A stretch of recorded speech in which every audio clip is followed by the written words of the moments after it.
തന്നിരിക്കുന്ന model plus ആണ് നമ്മൾ ചോദ്യം. സെയിം നമ്പർ മൂന്നാമത്തെ പ്രാവശ്യമാണ്. എന്നിട്ട് ഈ 7ഉം 11 കൂട്ടി 18-ാം പദം കാണാൻ പറയുമ്പോ ഈ 4ഉം 4ഉം ക്യാൻസൽ ആയി. പിന്നെ 12 to 1 ഈ 2 മണിക്കൂറിനിടയിൽ ഒരു പ്രാവശ്യമുള്ളൂ. 10 പേരെ കൂട്ടുമ്പോ 550. ആദ്യം 5 പേരെ കൂട്ടുമ്പോ 100. എല്ലാവർക്കും നമസ്കാരം. എന്റെ പേര് ജെറിൻ. നിങ്ങളെ ഏവരെയും ടെക്ടേണിന്റെ പുതിയൊരു ക്ലാസ്സിലേക്ക് സ്വാഗതം ചെയ്യുന്നു. ഈ കഴിഞ്ഞ ദിവസം നടന്ന പത്തനംതിട്ട, തൃശൂർ, കാസർഗോഡ് ജില്ലയുടെ LDC പരീക്ഷയുടെ മാത്സ് ആൻഡ് മെന്റൽ എബിലിറ്റി ചോദ്യങ്ങളുടെ വളരെ വിശദമായ ഒരു പഠനമാണ് നമ്മൾ ഇന്നത്തെ ക്ലാസ്സിലൂടെ ചെയ്യാനായിട്ട് പോകുന്നത്. നിങ്ങൾക്ക് എല്ലാവർക്കും അറിയാം, ആ LDC പരീക്ഷയുടെ ചോദ്യങ്ങളിൽ മാത്സ് ആൻഡ് മെന്റൽ എബിലിറ്റി ചോദ്യങ്ങൾ അത്യാവശ്യം നല്ല നിലവാരമുള്ള ചോദ്യങ്ങളായിരുന്നു. ഒരു 3-4 ചോദ്യങ്ങളൊക്കെ ഒരു LDC പരീക്ഷയുടെ നിലവാരം വെച്ച് നോക്കുമ്പോൾ ആദ്യമായിട്ട് കാണുന്ന ചോദ്യങ്ങളായിരുന്നു. പലരെയും കുഴപ്പിച്ച ചോദ്യങ്ങളൊക്കെ ഉണ്ടായിരുന്നു. അപ്പൊ ജസ്റ്റ് ആ ഒരു ചോദ്യം പറയുക, അതിന്റെ ആൻസർ പറഞ്ഞു പോകുന്ന ഒരു പരിപാടി അല്ല നമ്മൾ ഇന്നത്തെ ക്ലാസ് കൊണ്ട് ഉദ്ദേശിക്കുന്നത്. ഓരോ ചോദ്യങ്ങളും എടുക്കുന്നു, അതുമായി റിലേറ്റ് ചെയ്തിട്ടുള്ള കാര്യങ്ങളൊക്കെ പറയുന്നു, വിശദമായി ഓരോ ചോദ്യങ്ങളും പഠിക്കുന്നു, എക്സ്ട്രാ ചോദ്യങ്ങൾ നമ്മൾ ചെയ്തു നോക്കുന്നു, പിന്നെ SCRTയിൽ നിന്ന് എന്തെങ്കിലുമൊക്കെ ഉണ്ടെങ്കിൽ അതൊക്കെ ചെയ്യുന്നു, പരിപാടി അവസാനിപ്പിക്കുന്നു. അപ്പം നിങ്ങളെല്ലാവരും ഒരു പേനയും പേപ്പറും എടുക്കുക, നിങ്ങൾക്ക് അറിയാത്ത കാര്യങ്ങൾ കൃത്യമായി എഴുതി വെക്കുക, പഠിക്കുക. വീഡിയോ ആദ്യം അവസാനം വരെ കാണാനായിട്ട് ശ്രമിക്കുക. 100% ഇത് പ്രയോജനപ്പെടും. ഈ ചോദ്യങ്ങളും ഈ മോഡലിലുള്ള ചോദ്യങ്ങളും എപ്പോൾ പരീക്ഷയ്ക്ക് വന്നാലും നിങ്ങൾക്ക് കാണാൻ അല്ലെങ്കിൽ ചെയ്തെടുക്കാൻ വളരെ വേഗത്തിൽ തന്നെ ചെയ്തെടുക്കാൻ പറ്റുന്ന ഒരു പരുവത്തിലേക്ക് നിങ്ങൾ എത്തും. പിന്നെ എന്നും പറയുന്ന കാര്യം, നമ്മുടെ ചാനലിൽ നിങ്ങൾ ആദ്യമായിട്ടാണെങ്കിൽ ഈ ക്ലാസ്സുകൾ ഉപകാരപ്പെട്ടാൽ മാത്രം സബ്സ്ക്രൈബ് ചെയ്യുക. അത് മറ്റുള്ളവർക്കൊക്കെ ഈ ക്ലാസ്സുകൾ പ്രയോജനപ്പെടുമെന്ന് തോന്നിയാൽ തീർച്ചയായും ഇനി എക്സാം എഴുതാൻ പോകുന്നവർക്കൊക്കെ ഇത് ഷെയർ ചെയ്ത് കൊടുക്കുക. ഇനിയുള്ള ക്ലാസ്സുകൾ നിങ്ങൾക്ക് നോട്ടിഫിക്കേഷൻ ആയിട്ട് കിട്ടാനായിട്ട് തൊട്ടടുത്തുള്ള ബെൽ ബട്ടൺ എനേബിൾ ചെയ്യുക. പിന്നെ മോസ്റ്റ് ഇമ്പോർട്ടൻ്റ് കാര്യം, നമ്മുടെ ടെലിഗ്രാം ചാനലിലൂടെ ഒരുപാട് കാര്യങ്ങൾ നമ്മൾ എക്സ്ട്രാ ചെയ്യുന്നുണ്ട്. ടെലിഗ്രാം ചാനലിൽ നിങ്ങൾ ഇതുവരെയും ഇല്ല എങ്കിൽ ട്രിക്ടേണ്ട ടെലിഗ്രാം ചാനലിൽ ജോയിൻ ചെയ്യാം. ടെലിഗ്രാമിൽ മേളിൽ സെർച്ച് ചെയ്യാൻ പറ്റുന്നിടത്ത് TRIG സ്പേസ് ഇട്ട് TURN എന്ന് സെർച്ച് ചെയ്ത് നോക്കുക, നിങ്ങൾക്ക് ജോയിൻ ചെയ്യാം. ഇനി അതുമല്ല, നമ്മുടെ എല്ലാ വീഡിയോയുടെയും ഡിസ്ക്രിപ്ഷനിൽ ടെലിഗ്രാം ചാനലിൻ്റെ ലിങ്ക് ഉണ്ട്, അതുവഴി നിങ്ങൾക്ക് ജോയിൻ ചെയ്യാവുന്നതാണ്. അപ്പോൾ നമ്മൾ ചെയ്യുന്നു. ക്വസ്റ്റ്യൻ പേപ്പറിൻ്റെ കോഡ് 503/2024 LDCയുടെ വളരെ ഡീറ്റെയിൽ ആയിട്ടുള്ളൊരു പഠനം. അപ്പോൾ ഒട്ടും സമയം കളയാതെ നമുക്ക് ക്ലാസ്സിലോട്ട് പോകാം.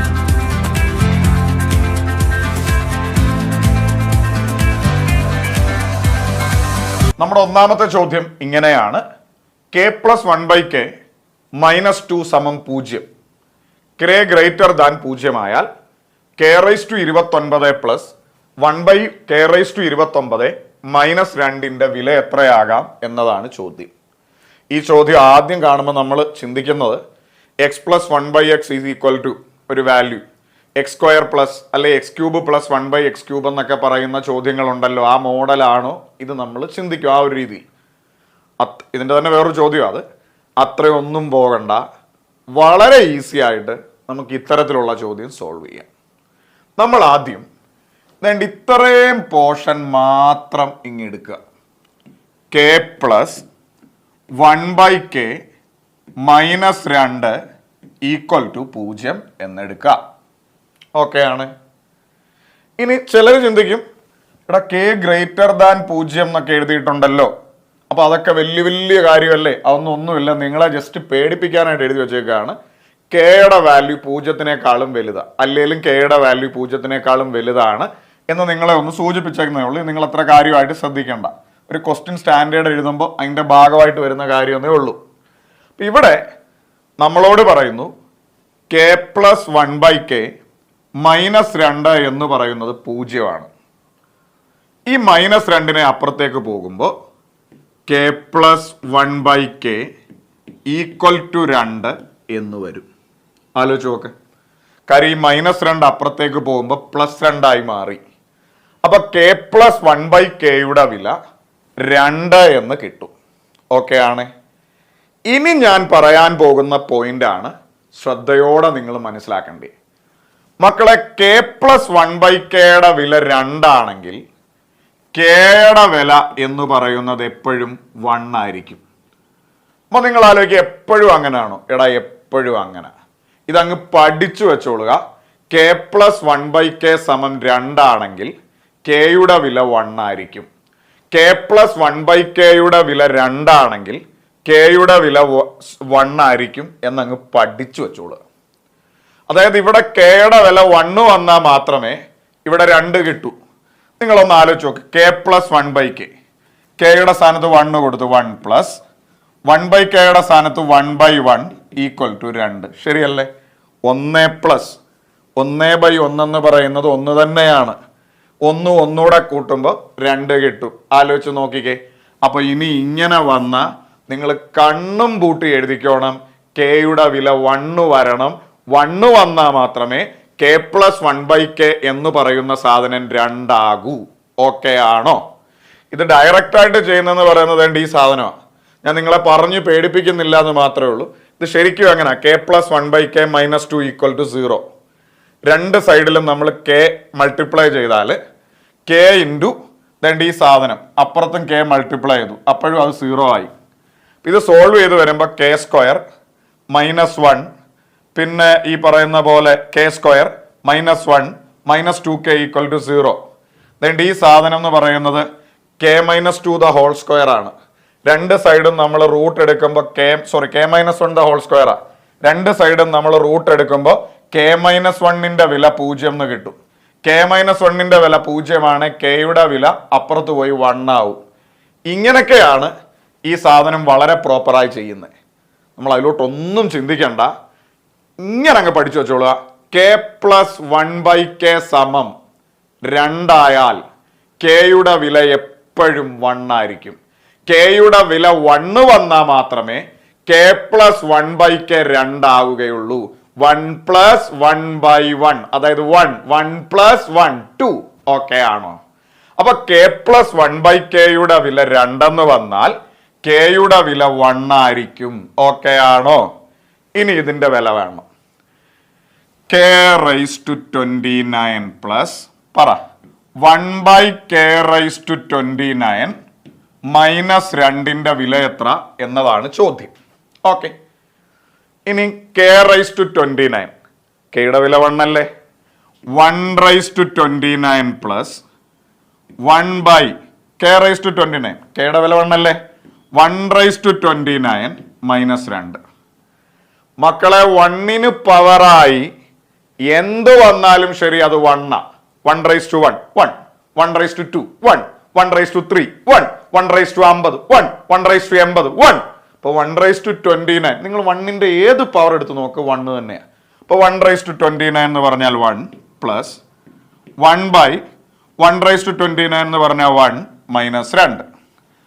1 പ്ലസ് 1/1 1 തന്നെയാ, മൈനസ് 2. 1 ഒന്നുകൂടെ കൂട്ടിയാൽ 2, 2ൽ നിന്ന് 2 പോയാൽ 0. നമ്മുടെ ഉത്തരം സിമ്പിൾ ആയിട്ട് കിട്ടും. ഓപ്ഷൻ ഡി 0 ആണ്, സെറ്റാണ്. അപ്പോൾ ഒരു വട്ടം കൂടെ പെട്ടെന്ന് പറയും, എൻ്റെ ഒപ്പം പെട്ടെന്ന് പിടിക്കണം. നമ്മൾ ആദ്യം ഈ ഒരു സാധനം എടുത്തു, k plus 1/k minus 2 equal to 0. ഈ മൈനസ് 2നെ അപ്പുറത്തേക്ക് കൊണ്ടുപോയ K plus 1/k equal to 2. ഈ പോയിന്റിൽ നിന്ന് നമ്മൾ ട്വിസ്റ്റ് ആലോചിക്കണം. എടാ, കെ പ്ലസ് 1/kയുടെ വില 2 ആണെങ്കിൽ, കെ പ്ലസ് 1/kയുടെ വില 2 ആണെങ്കിൽ കെയുടെ വില എപ്പോഴും 1 ആയിരിക്കും. കെയുടെ വില 1 വന്നാൽ മാത്രമേ 2 കിട്ടൂ. 2 ആണെ മാത്രമേ ഇത് എടുക്കാവൂ. കെ പ്ലസ് 1/kയുടെ വില 2 ആണെങ്കിൽ ഒരു സംഖ്യയും അതിന്റെ റെസിപ്രോക്കലൂടെ കൂട്ടുമ്പോൾ 2 കിട്ടണമെങ്കിൽ ആ സംഖ്യ 1 ആയിരിക്കണം. കെ പ്ലസ് 1/k 2 ആണെങ്കിൽ കെയുടെ വില 1 ആണ് എപ്പോഴും. അപ്പൊ k raise to 29 1 plus 1/k raise to 29 1 minus 2. 1 plus 1 minus 2, 1/1 എന്ന് പറഞ്ഞാൽ 1. 1 1 2, 2ൽ നിന്ന് 2 പോയാൽ 0. നമ്മുടെ ഉത്തരം 0. അടുത്ത ചോദ്യം ഇതേപോലെ ഒരു ചോദ്യം കൂടെ നമുക്ക് ചെയ്യാം. X plus 1/x minus 1 equal to 1. എക്സിന്റെ വാല്യൂ 0-നേക്കാളും വലുതാണ്. അതൊരു ചോദ്യത്തിന്റെ ഭാഗമായിട്ട് തരുന്നതേ ഉള്ളൂ. എക്സ് ഗ്രേറ്റർ ദാൻ 0 എങ്കിൽ X raise to 101 plus 1/x raise to 101 plus 101ന്റെ വില എത്രയാകാം എന്നതാണ് ചോദ്യം. ഈ സെയിം മോഡൽ ഒന്നുകൂടെ ചോദിച്ചേക്കുന്നു. നമുക്കൊന്ന് ട്രൈ ചെയ്യാം. നമ്മൾ ആദ്യം വേണ്ട ഈ ഒരു പോർഷൻ മാത്രം എടുക്കുക. X plus 1/x minus 1 equal to 1 ഇങ്ങനെ വന്നു. ഓക്കെ, ഈ ഒരു പോർഷൻ മാത്രം. ഈ -1 അപ്പുറത്തോട്ട് കൊണ്ടുപോയാൽ x plus 1/x equal to, ഇവിടെ ഓൾറെഡി 1 ഉണ്ട്, -1 അവിടെ പോയി +1 ആവും. കാര്യം ഒരു മൈനസ് അപ്പുറത്ത് പോയാൽ പ്ലസ് ആവും, പ്ലസ് അപ്പുറത്ത് പോയാൽ മൈനസ് ആവും, വാട്ടവർ. അപ്പൊ ഈ X plus 1/x equal to ഒന്നുകൂടെ കൂട്ടിയ 2. ഇവിടെ നിന്ന് കളി മാറി. എക്സ് പ്ലസ് 1/xന്റെ വില 2 എന്ന് കിട്ടി. എടാ, ഒരു സംഖ്യയും അതിന്റെ റെസിപ്രോക്കലൂടെ കൂട്ടുമ്പോ 2 വരണമെങ്കിൽ അതായത് ഒരു സംഖ്യയും അതിന്റെ വിൽക്രമവും എക്സ്, എന്റെ വിൽക്രമം 1/x കൂട്ടുമ്പോ 2 വരണമെങ്കിൽ സംഖ്യ 1 ആയിരിക്കണം. അതായത് എക്സ് പ്ലസ് 1/x, മുമ്പേ കെയുടെ സ്ഥാനത്ത് എക്സ് വന്നു എന്നേ ഉള്ളൂ. എക്സ് പ്ലസ് 1/xന്റെ വില 2 ആകണമെങ്കിൽ എക്സിന്റെ വാല്യൂ എപ്പോഴും 1 ആണ്. പഠിച്ചു വെച്ചോണം. ഇവിടെ 1 കൊടുത്താൽ മാത്രമേ 1 + 1/1 1 1 + 1 2 ആവൂ. അപ്പൊ എക്സ് പ്ലസ് 1/xന്റെ വാല്യൂ 2. അപ്പൊ എക്സിന്റെ വില 1. ഒന്നുകൂടെ, എക്സ് പ്ലസ് 1/xന്റെ വാല്യൂ 2. അപ്പൊ എക്സിന്റെ വില 1. 1 വന്നാൽ മാത്രമേ എക്സ് പ്ലസ് 1/x 2 ആവൂ. എക്സിന്റെ വില 1 കിട്ടിയാ നിനക്കിനി എന്തും ചെയ്യാം. നിന്നോട് എന്താ ചോദിച്ചേ? x⁻101 പ്ലസ് 1/x⁻101 പ്ലസ് 101ന്റെ വിലയാണ് വേണ്ടി. തുടങ്ങാം.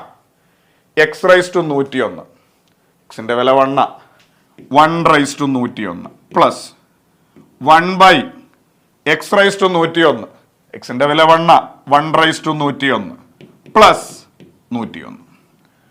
1ന്റെ ഏത് പവറും നിങ്ങൾക്ക് എല്ലാവർക്കും അറിയാം 1 തന്നെയാ. 1/101 അത് 1 തന്നെയാ. 1ന്റെ പവറായി എന്ത് വന്നാലും 1/1 1 1/2 1 1/3 1 1/101 1 പ്ലസ് 1/1/101 1 തന്നെ പ്ലസ് 101 1 പ്ലസ് 1/1 എന്ന് പറഞ്ഞാൽ 1 തന്നെയാ. 1/1 ഒരു സംഖ്യ ബൈ ആ സംഖ്യ 1 പ്ലസ് 101 1 1 2 2ഉം 101 കൂട്ടുമ്പോൾ നമ്മുടെ ഉത്തരം 103 ആണ്. 103 ഓപ്ഷനിലുണ്ട്. ഓപ്ഷൻ സി ആണ് ഉത്തരം. പക്ക ക്ലിയർ ആണ്. മുമ്പോട്ട് പോവാം. ഓക്കെ ആണ്. അപ്പൊ ഇവിടുന്ന് പഠിക്കേണ്ട പ്രധാനപ്പെട്ട സാധനം, ഒരു സംഖ്യയും അതിന്റെ റെസിപ്രോക്കലൂടെ വിൽക്രമൂടെ കൂട്ടുമ്പോൾ 2 കിട്ടിയാൽ ആ സംഖ്യ 1 ആയിരിക്കും. എക്സ് പ്ലസ് 1/x 2 ആണെങ്കിൽ എക്സ് 1 ആകും. കെ പ്ലസ് 1/k 2 ആണെങ്കിൽ കെ 1 ആവും. അടുത്ത ചോദ്യം, 16 ഡിവിഷൻ 4 സമം 74, 35 ഡിവിഷൻ 7 സമം 85, പിന്നെ 55 ഡിവിഷൻ 5 സമം 1011 ആയാൽ 49 ഡിവിഷൻ 7 എത്ര എന്നതാണ് ചോദ്യം. ഒരു കോഡിങ്ങിന്റെ ചോദ്യമാണ്. എന്തായാലും ഇത് എഴുതുന്ന ആൾക്കറിയാം 16നെ 4 കൊണ്ട് ഹരിച്ചാൽ 74 ആവത്തില്ല, 4 ആവുള്ളൂ. 35നെ 7 കൊണ്ട് ഹരിച്ചാൽ 5 വരുള്ളൂ. അപ്പൊ 85 ഒരിക്കലും ഇല്ല. അപ്പൊ നമുക്ക് എങ്ങനെ ഇതിനെ ഒന്ന് ഈ ഒരു രീതിയിൽ മെന്റൽ എബിലിറ്റിയിൽ കോഡ് ചെയ്യാം? ആദ്യത്തെ എടുക്കുക. 16 ഡിവിഷൻ 4 എന്ന് പറയുന്നത് 74 എന്ന് എഴുതിയേക്കുന്നത്. എങ്ങനെ 74ലേക്ക് വരാം? മക്കളെ, 16ന്റെ അകത്തി 1 6 കൂട്ടുമ്പോ 7 ആണോ? 7. ഇനി 16നെ 4 കൊണ്ട് ഭാഗിച്ച നിങ്ങളൊന്ന് ആലോചിച്ച് നോക്ക്, 4 കിട്ടും. അങ്ങനെയാണ് 74 വന്നത്. അതായത് രണ്ടാമത് ഹരിച്ചങ്ങ് എഴുതിയേക്കുകയാണ്, ആദ്യം കൂട്ടി എഴുതിയേക്കുക. അതായത് ഈ 2 സംഖ്യയോടെ കൂട്ടുമ്പോൾ 7 വരും, അതാദ്യം. ഇനി 16നെ 4 കൊണ്ട് ഹരിക്കുമ്പോൾ 4 വരും, അത് രണ്ടാമത്. നമുക്ക് അടുത്തൂടെ നോക്കാം. ഇതേപോലെ 35 ഡിവിഷൻ 7, 35നെ 7 കൊണ്ട് ഹരിച്ചാൽ 5 വരും, അത് വേണ്ട ഇവിടെ എഴുതിയിട്ടുണ്ട്. 3 5 കൂടെ കൂട്ടുമ്പോൾ 8. അതായത് ആദ്യം എഴുതിയ സംഖ്യകളുടെ അക്കങ്ങൾ കൂട്ടിയാണ് ആദ്യം വരുന്നത്, 8. പിന്നെ 35നെ 7 കൊണ്ട് ഹരിച്ചാൽ 5, കണ്ടോ, 85 ആയി. ഇനി അടുത്തത് 55 ഡിവിഷൻ 5 എങ്ങനെ വരും? 5 5 കൂട്ടിയ 10 10 പിന്നെ 55-നെ 5 കൊണ്ട് ഭാഗിച്ചാൽ 11 ഹരിച്ചാൽ 11. അപ്പൊ 10 11 എന്ന് വന്നു. അപ്പൊ ഈ കോഡ് നിങ്ങൾക്ക് ഏകദേശം മനസ്സിലായി. ആദ്യം എഴുതിയേക്കുന്ന സംഖ്യകളുടെ അക്കങ്ങൾ കൂട്ടി ആദ്യം എഴുതി, എന്നിട്ട് ആ സംഖ്യയെ മൊത്തത്തിൽ ഹരിച്ച് രണ്ടാമതും എഴുതി. ആലോചിച്ച് നോക്കുക ഒന്നുകൂടെ. 16-ന്റെ അകത്തിൽ 6 1 7, 16-നെ 4 കൊണ്ട് ഹരിച്ചാൽ 4, അങ്ങനെ മൊത്തം 74. 35-ന്റെ അകത്തിൽ 5 3 8, അത് എഴുതി. 35-നെ 7 കൊണ്ട് ഹരിച്ചാൽ 5, അത് രണ്ടാമത്. ഇനി 55-ന്റെ അകത്തിൽ 5 5 കൂട്ടി 10, 55-നെ 5 കൊണ്ട് ഹരിച്ചാൽ 11, അങ്ങനെ 1011. അങ്ങനെയാണ് 49 ഡിവിഷൻ 7 എൻ്റെ കുഞ്ഞുങ്ങളെ എങ്ങനെ വരും? 49-ന്റെ അകത്തിൽ 4 9 കൂട്ടി 13, 4 9 കൂട്ടി 13. ഇനി ഈ 49-നെ 7 കൊണ്ട് ഹരിച്ചാൽ 7 7 49 7, അങ്ങനെ നമുക്ക് 137 എന്ന് കിട്ടും. 137 ഓപ്ഷൻ ബി. 49-ന്റെ അകത്തിൽ 4 9 കൂട്ടുമ്പോൾ 13, അതാദ്യം എഴുതി. ഇനി 49-നെ 7 കൊണ്ട് ഹരിക്കുമ്പോൾ 7, അത് രണ്ടാമത് എഴുതി. അങ്ങനെ നമ്മുടെ ഉത്തരം 137 അടുത്ത ചോദ്യം ഇതാ. ഇതേപോലെ മറ്റൊരു ചോദ്യം. 38 ഡിവിഷൻ 6 എന്ന് പറയുന്നത് 244. എങ്ങനെ നമുക്ക് 38-നെ 206 കൊണ്ട് ഹരിച്ച് 244 എന്ന് പറയുന്നതിലേക്ക് എത്തിക്കാനായിട്ട് പറ്റും? നിങ്ങളൊന്ന് ആലോചിച്ച് നോക്ക്. 38-ന്റെ അകത്തിൽ മുമ്പത്തെ പോലെ 3 8 കൂട്ടിയ 11 ഒരിക്കലും അവിടെ വന്നിട്ടില്ല, 24 വന്നേ. അപ്പൊ എങ്ങനെ വരും? 3 8 ഗുണിക്കുമ്പോൾ 24 വന്നു. 3 8.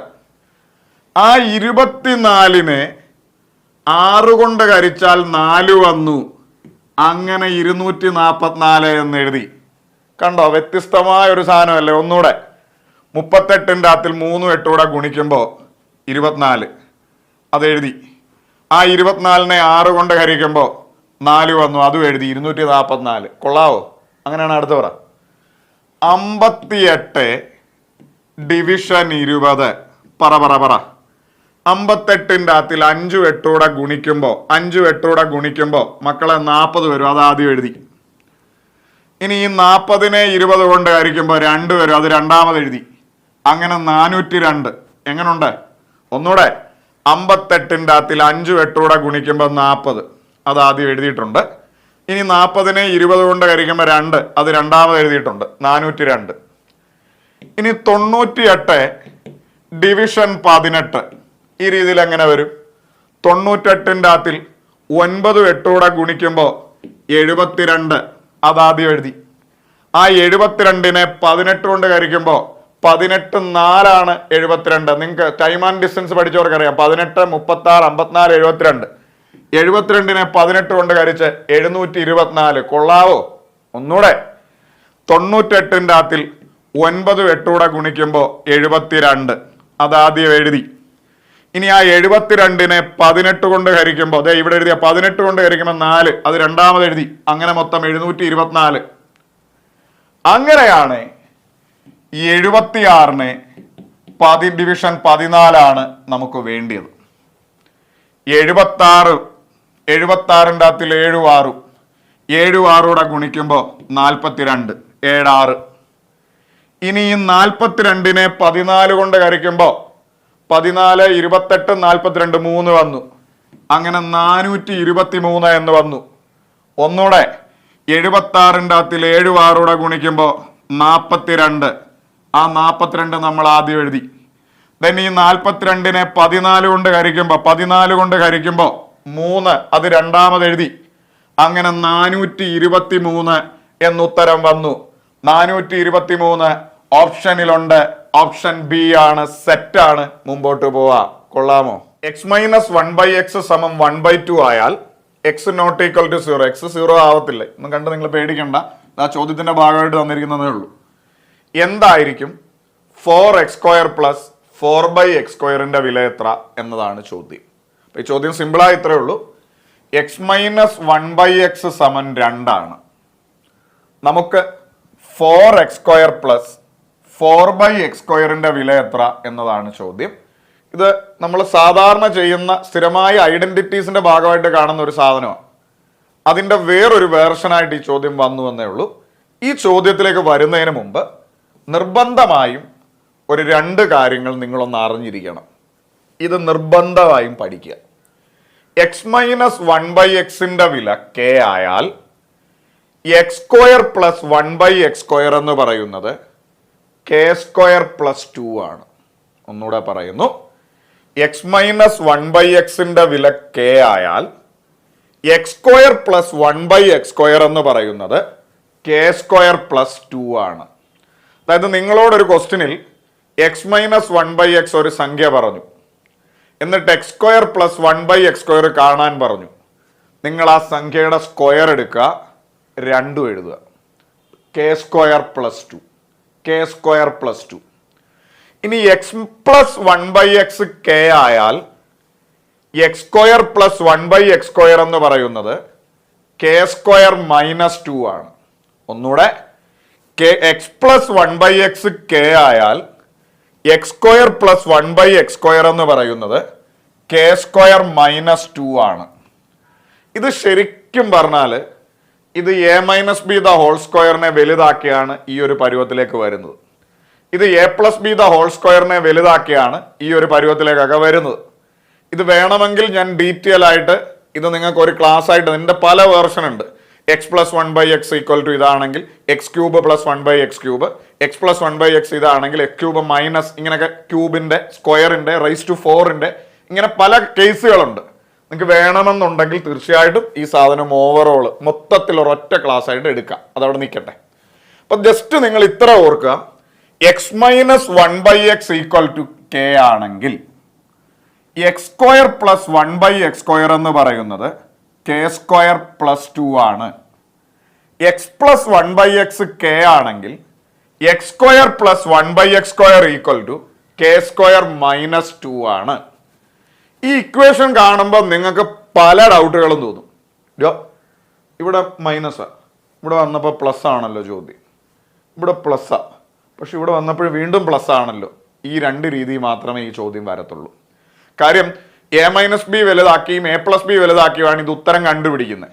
അപ്പൊ എങ്ങനെ വലുതാക്കിയാലും ഈ ഒരു രീതി വന്നാൽ മാത്രമേ, ഈ വലുതാവുന്നത് ഇങ്ങനെ ആവുള്ളൂ, ഈ ഒരു രീതി വന്നാൽ മാത്രമേ ഈ ചോദ്യത്തിലേക്ക് വരാനും ഉത്തരത്തിലേക്ക് എത്താനും പറ്റുള്ളൂ. അപ്പൊ നിങ്ങൾ ഇത് കണ്ട് പേടിക്കണ്ട. സിമ്പിൾ. ഈ രണ്ടാമത്തെ പാർട്ട് എന്തായാലും എപ്പോഴും x പ്ലസ് 1/x² ആയിരിക്കും. ഈ ചോദ്യം ഇതായാലും. അപ്പൊ ഈ ചിഹ്നത്തിൽ ഒരു പ്രശ്നം നിങ്ങൾക്ക് എപ്പോഴും ഉണ്ടാവും. അപ്പൊ അതുകൊണ്ട് അത് ഈസി ആയിട്ട് കിട്ടാനായിട്ട് ഞാൻ നിങ്ങളോട് പറയുന്നു, നമുക്ക് തരുന്ന മോഡലിൽ ഏത് ചിഹ്നമാണോ അതിൻ്റെ നേരെ ഓപ്പോസിറ്റ് ആയിരിക്കും ഉത്തരത്തിൽ വരിക. ഈ ചോദ്യ പാർട്ട് നിങ്ങൾ വിട്ടേക്ക്. നമുക്ക് തരുന്ന മോഡലിൽ x - 1/x തരുന്ന മോഡലിൽ മൈനസാ, അപ്പോൾ ഉത്തരത്തിൽ എപ്പോഴും പ്ലസ് ആയിരിക്കും. ഇനി നമുക്ക് തന്ന മോഡലിൽ പ്ലസ്സാ, അപ്പോൾ ഉത്തരത്തിൽ എപ്പോഴും മൈനസ് ആയിരിക്കും. നിന്നോട് എന്ത് ചോദിക്കുന്നു എന്നുള്ളത് നീ വിട്ടേക്ക്. നമുക്ക് തരുന്ന മോഡലിലെ ചിഹ്നം നീ നോക്കാം, മൈനസ്, അപ്പോൾ ഉത്തരത്തിൽ പ്ലസ്, പ്ലസ് ഉത്തരത്തിൽ മൈനസ്. ഓക്കെ ആണ്. അപ്പൊ നിങ്ങൾ ഇങ്ങനത്തെ ചോദ്യം വന്ന സ്ക്വയറിന്റെ ചോദ്യമാണ് വരുന്നതെങ്കിൽ നിങ്ങൾ ആദ്യം k² 2 എഴുതി വെക്കുക.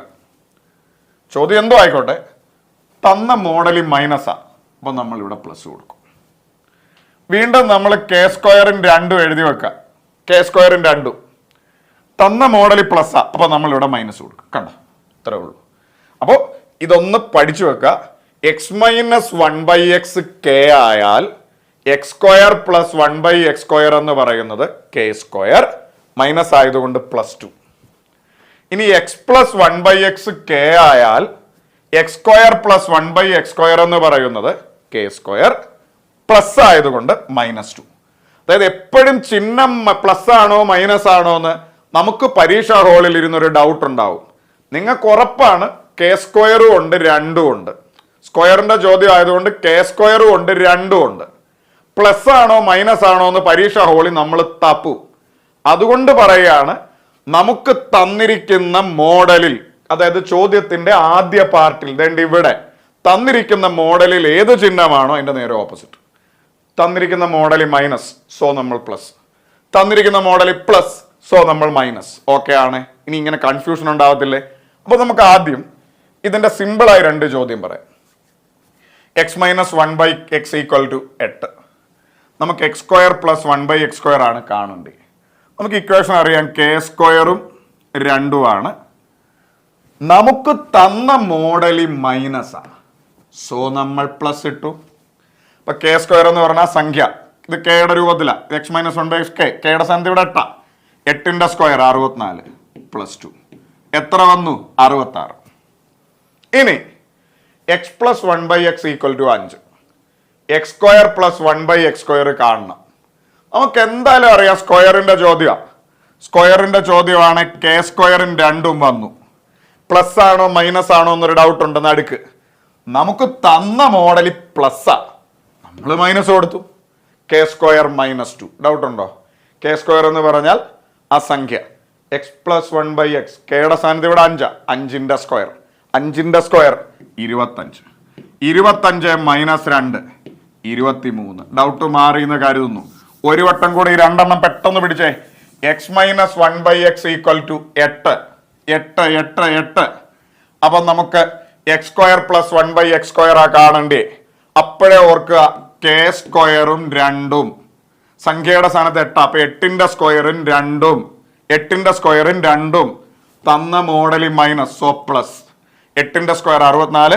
64 2 കൂടെ കൂട്ടുമ്പോൾ 66. ഇനി x + 1/x = 5. x² + 1/x² കാണണം. x² എത്തിക്കണം.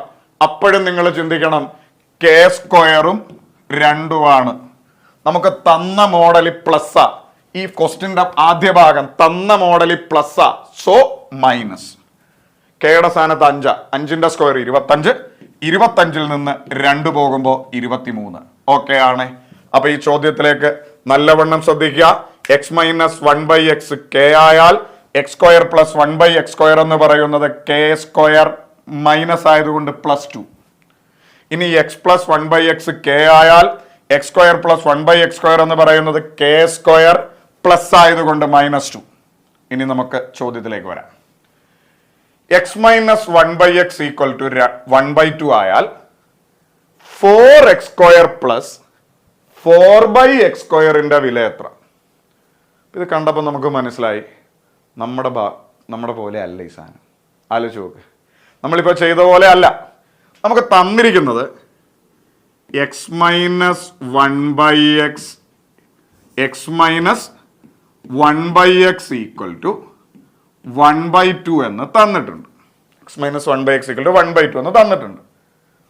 നമുക്ക് കാണേണ്ടത് 4x² + 4/x² ആണ് കാണേണ്ടത്.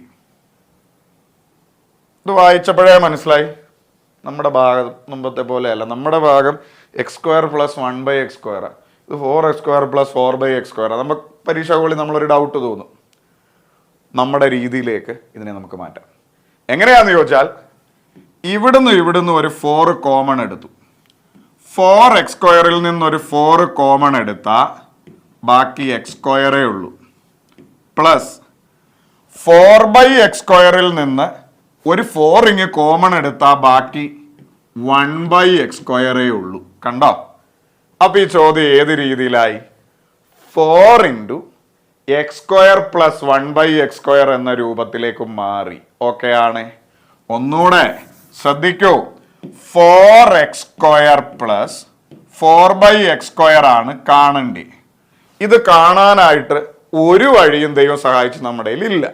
അപ്പൊ നമ്മൾ ഇവിടുന്ന് ഒരു 4 ഇവിടുന്നും അങ്ങ് കോമൺ എടുക്കണം, വെളിയിലേക്ക് കൊണ്ടുവരണം. 4x² നിന്ന് 4 മാറ്റിയ ബാക്കി x² പ്ലസ് 4/x² നിന്ന് ഒരു 4 അങ്ങ് വെളിയിൽ കൊണ്ടുവന്ന ബാക്കി 1/x².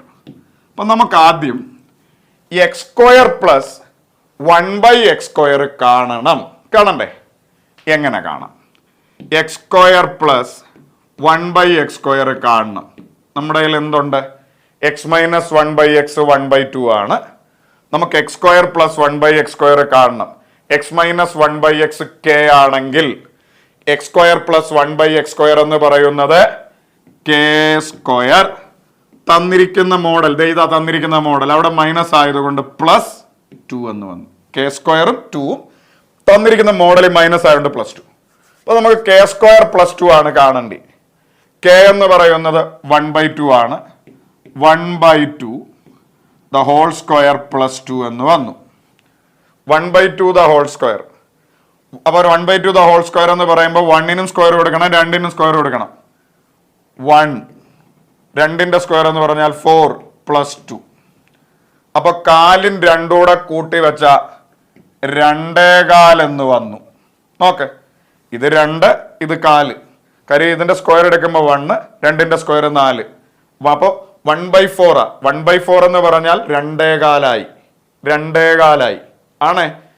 ഈ 2.25നെ മിക്സഡ് മാറ്റുമ്പോ 2 4 8, ഇത് കൂട്ടുമ്പോ 9, 9/4 എന്ന് വന്നു. 9/4. ഓക്കെ, അപ്പൊ വേണ്ട എക്സ് സ്ക്വയർ പ്ലസ് 1/x² എന്ന് പറയുന്ന സാധനം 9/4 എന്ന് നമുക്ക് കിട്ടി. ഇവിടെ വരെ ഞാൻ ഒന്നുകൂടെ പറയും. X minus 1/x 1/2. നമ്മൾ അവിടെ നിന്ന് എക്സ് സ്ക്വയർ പ്ലസ് 1/x² കാണാനായിട്ട് പോവാ. കാര്യം നമുക്കിത് ഈ ബ്രാക്കറ്റിന്റെ അകത്ത് അത് കാണണം. എക്സ് മൈനസ് 1/x k ആണെങ്കിൽ എക്സ് സ്ക്വയർ പ്ലസ് 1/x² എന്ന് പറയുന്നത് കെ സ്ക്വയർ, തന്നിരിക്കുന്ന മോഡലിൽ മൈനസ് ആയതുകൊണ്ട് +2. ഇനി കെ സ്ക്വയറിന്റെ സ്ഥാനത്ത് കെ 1/2 ആ. കാര്യം ഇവിടെ കെ ആണെങ്കിൽ അപ്പൊ കെ 1/2 ആ. 1/2 the whole square +2. 1/2 the whole square ആ. അപ്പൊ അകത്ത് കിടക്കുന്ന 1നും സ്ക്വയർ കൊടുക്കണം, 2നും സ്ക്വയർ കൊടുക്കണം. 1ന്റെ സ്ക്വയർ 1 തന്നെ, 2ന്റെ സ്ക്വയർ 4 +2. 1/4 2 കൂടെ കൂട്ടിയ 2 1/4 എന്ന് കിട്ടും. നിങ്ങൾ 4 ചോക്ക്, ഒരു 4ഉം ഒരു 2ഉം 2ഉം 4 കൂടെ ചേർത്ത് വെച്ചാൽ 2.25. അല്ലെങ്കിൽ 1/4 2ഉം കൂടെ ചേർത്ത് വെച്ചാൽ 2ഉം 1/4.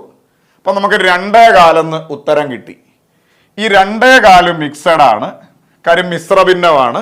മിശ്ര ഭിന്നത്തെ നമ്മൾ നോർമൽ ഒരു ഭിന്നത്തിലേക്ക് മാറ്റുമ്പോൾ 2ഉം 4 കൂടെ ഗുണിക്കുമ്പോൾ 8, 8 ഒന്നുകൂടെ കൂട്ടുമ്പോൾ 9. പിന്നെ ഛേദം അതുപോലെ തന്നെ എഴുതി 4, 9/4 എന്ന് വന്നു. അപ്പൊ എക്സ് സ്ക്വയർ പ്ലസ് 1/x² 9/4 ആ. നമുക്ക് കാണേണ്ടത് ഇതാണ്. ഇതെന്ന് പറഞ്ഞാൽ 4 × x² പ്ലസ് 1/x² ആ. അതായത് 4 ഗുണം x² plus 1/x². x² plus 1/x² നിനക്കറിയാം 9/4 ആണ്. 4 ഗുണം 9/4 തരുമ്പോ ഈ 4ഉം 4ഉം ക്യാൻസൽ ആയി, ബാക്കി 9 എന്ന് ഉത്തരത്തിലേക്ക് നമുക്ക് നിസ്സംശയം വരാം. 9 ഓപ്ഷനിലുണ്ടോ? ഉണ്ട്. Option A set. ഒന്നുകൂടെ, 4x² പ്ലസ് 4/x² നമുക്ക് 4 കോമൺ എടുത്താൽ 4 × x² പ്ലസ് 1/x² എന്ന് എഴുതാം. 4 ഗുണം x² പ്ലസ് 1/x² നമ്മൾ കണ്ടുപിടിച്ചു 9/4, 2.25, അതായത് 9/4. 4 × 9/4 എന്ന് വന്നു. ഈ 4 × 9/4ന്റെ അകത്തിൽ ഈ 4ഉം ഈ 4ഉം കട്ട് ചെയ്താൽ ബാക്കി 9 ഉള്ളൂ. നമ്മുടെ ഉത്തരം സിമ്പിളായി കിട്ടും. 9 ആണ്, സെറ്റാണ്. നമ്മൾ പഠിച്ച സാധനത്തിന്റെ കുറച്ചുകൂടെ വലിയൊരു കാര്യമാണ്. നിങ്ങളൊരു 2 പ്രാവശ്യം ഇത് ചെയ്തു നോക്കണം നിർബന്ധമായും. അടുത്ത ചോദ്യത്തിലോട്ട് പോകുന്നു. ഇതേപോലെ വേറൊരു ചോദ്യം കൂടെ നമുക്ക് ചെയ്യാം. എക്സ് പ്ലസ് 1/x സമം 3 ആണ്. x not equal to 0. x 0 ആവത്തില്ല, അത് ചോദ്യത്തിന്റെ ഭാഗമായിട്ട് തന്ന. നമുക്ക് 5x² പ്ലസ് 5/x² ആണ് കാണേണ്ടി. ഇതേപോലെ വേറൊരു ചോദ്യം ഒന്നുകൂടെ പറയുന്നു. x പ്ലസ് 1/x 3 ആണ്.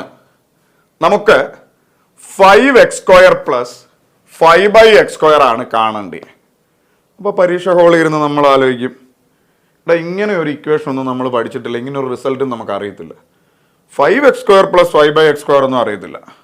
നമുക്ക് അറിയാമായിരുന്നു x പ്ലസ് 1/x k ആണെങ്കിൽ x² പ്ലസ് 1/x² നമുക്കറിയാം, പക്ഷെ ഈ സാധനം അറിയത്തില്ല. അപ്പോഴേ നമുക്കറിയാവുന്ന രീതിയിലേക്ക് ഇവനെ അങ്ങ് മാറ്റാൻ ശ്രമിക്കാം.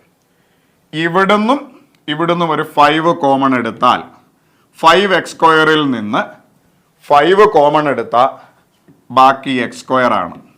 പ്ലസ് 5/x² നിന്ന് ഈ 5 കോമൺ ആയിട്ട് ഇങ്ങ് വെളിയിലേക്ക് കൊണ്ടുവന്ന ബാക്കി 1/x² ആണ്. അപ്പൊ 5 × x² + 1/x² എന്ന രൂപത്തിലേക്ക് ഈ സാധനം മാറി. ഓക്കെ ആണോ? ഒന്നുകൂടെ 5x² നിന്ന് ഒരു 5 കോമൺ എടുത്ത് വെളിയിൽ കൊണ്ടുവന്ന ബാക്കി x² ഉള്ളൂ. കാര്യം 5 അവിടെ കൊടുക്കുമ്പോൾ 5x² ആവണം. 5x² നിന്ന് 5 കോമൺ ആയിട്ട് മാറ്റിയ ബാക്കി x² പ്ലസ് 5/x² നിന്ന് 5 ഇങ്ങ് മാറ്റിയ ബാക്കി 1/x², 5 കോമൺ എടുത്തു.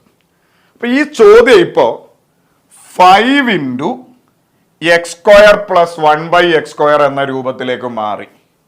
അപ്പൊ ഈ x² + 1/x² നമുക്കറിയാമെങ്കിൽ ഈ ചോദ്യത്തിലെ ഉത്തരം നമുക്ക് ഈസി ആയിട്ട് എടുക്കാൻ പറ്റും. നമ്മൾ പഠിച്ചു x + 1/x k ആണെങ്കിൽ x² + 1/x² എന്ന് പറയുന്നത് അറിയാം. k² 2 എഴുതുക.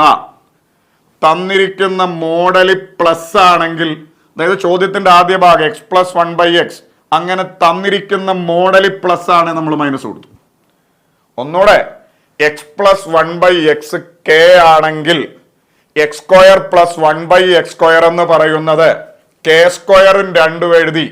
തന്നിരിക്കുന്ന ആദ്യ ഭാഗം മോഡൽ പ്ലസ് ആണ്, ഓപ്പോസിറ്റ് മൈനസ് കൊടുത്തു, k² - 2. അപ്പൊ കെയുടെ സ്ഥാനത്ത് ഇവിടെ 3 ആണ്. അപ്പൊ 3ന്റെ സ്ക്വയർ എന്ന് പറയുന്നത് 9 ആണ്. 9 - 2 7 കിട്ടി. ഓക്കെ ആണ്. അപ്പൊ x² + 1/x² എന്ന് പറഞ്ഞാൽ കുഞ്ഞുങ്ങളെ 7 ആണ്. അപ്പൊ x² + 1/x² എന്ന് പറഞ്ഞാൽ 7 ആണ്. ഇനി ഈ ഉത്തരത്തിലേക്ക് വരാം. നമ്മുടെ ഉത്തരം കിട്ടാൻ 5 × x² + 1/x², x² + 1/x² 7 ആണ്. അപ്പൊ 5 ഗുണം ഇത് 7 ആണെന്ന് കണ്ടുപിടിച്ചു. 5 × 7, നമ്മുടെ ഉത്തരം 35. 35 ഓപ്ഷനിലുണ്ട്. ഓപ്ഷൻ സി ആണ്, സെറ്റാണ്. മുമ്പോട്ട് പോവാം. ഓക്കെ ആണ്. അപ്പൊ മക്കളെ, ഇത് ഐഡന്റിറ്റീസിന്റെ ഭാഗമായിട്ട് വരുന്നതാണ്. പിന്നെയും കുറച്ച് പേർക്കെങ്കിലും ഡൗട്ട് തോന്നും, എപ്പോഴും എന്തുകൊണ്ടാണ് x² നേരെ ഓപ്പോസിറ്റ് വരാത്തതെന്നൊക്കെ തോന്നും. എപ്പോഴും നിങ്ങൾ ശ്രദ്ധിക്കേണ്ട ഒരു കാര്യം, തന്നിരിക്കുന്ന മോഡൽ പ്ലസ് ആണ്, ഉത്തരത്തിൽ മൈനസ് വരും. k² 2 എപ്പോഴും മോഡൽ പ്ലസ് ആണ്, ഉത്തരത്തിൽ മൈനസ്. മോഡൽ മൈനസ് ആണ്, ഉത്തരത്തിൽ പ്ലസ്. ഓക്കെ ആണ്. മുമ്പോട്ട് പോവാവേ. ഇനി ക്യൂബ് x³ + 1/x³ ഒക്കെ കാണുന്ന റിസൾട്ടുകളും അതിന്റെ വരുന്ന പ്രോപ്പർ രീതികളും ഒക്കെ ഉണ്ട്. ഞാനൊന്ന് നോക്കട്ടെ. ഈ തൊട്ടടുത്ത ഏതെങ്കിലുമൊക്കെ ദിവസം ഇതിന്റെ എല്ലാ സാധനങ്ങളും കൂടെ ഞാൻ ഒരുമിച്ച് ഇടാൻ പറ്റുമെങ്കിൽ ഇട്ടുതരാം. ഇത്ര നിങ്ങൾക്ക് ഓക്കെ ആണ്, സെറ്റ് ആണെന്ന് കരുതുന്നു. അടുത്ത ചോദ്യം ഇങ്ങനെയാണ്. വൃത്തത്തിന്റെ ആരം 50% വർദ്ധിപ്പിച്ചാൽ വിസ്തീർണത്തിൽ എത്ര ശതമാനം വർധന ഉണ്ടാവും എന്നതാണ് ചോദ്യം. അപ്പോഴേ നിങ്ങൾ ശ്രദ്ധിക്കുക, വൃത്തത്തിന്റെ വിസ്തീർണം നിങ്ങൾ 100 എടുക്കുക. ഒന്നുകൂടെ പറയുന്നു, വൃത്തത്തിന്റെ വിസ്തീർണം 100.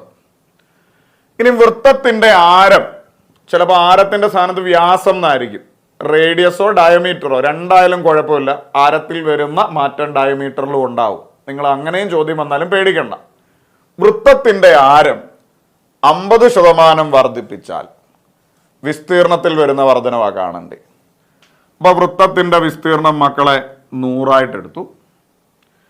ഇനി ആരം 50% വർദ്ധിപ്പിച്ചു എന്ന് പറയുമ്പോൾ ആരത്തിൽ വരുന്ന മാറ്റം നമ്മൾ 2 പ്രാവശ്യം ചെയ്യുക. 50% വർദ്ധിച്ചാൽ നമ്മൾ കൊടുക്കും 150/100. 50% കുറഞ്ഞാലോ 50/100. 10% കൂടിയാലോ 110/100. 10% കുറഞ്ഞാലോ 90/100.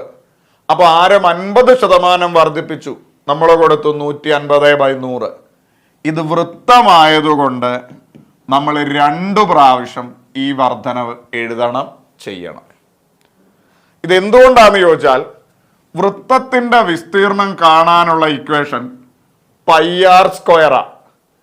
ഈ πr²ൽ പൈ എന്ന് പറയുന്നത് ഒരു കോമൺ ആയ വാല്യൂ ആണ്, 3.14.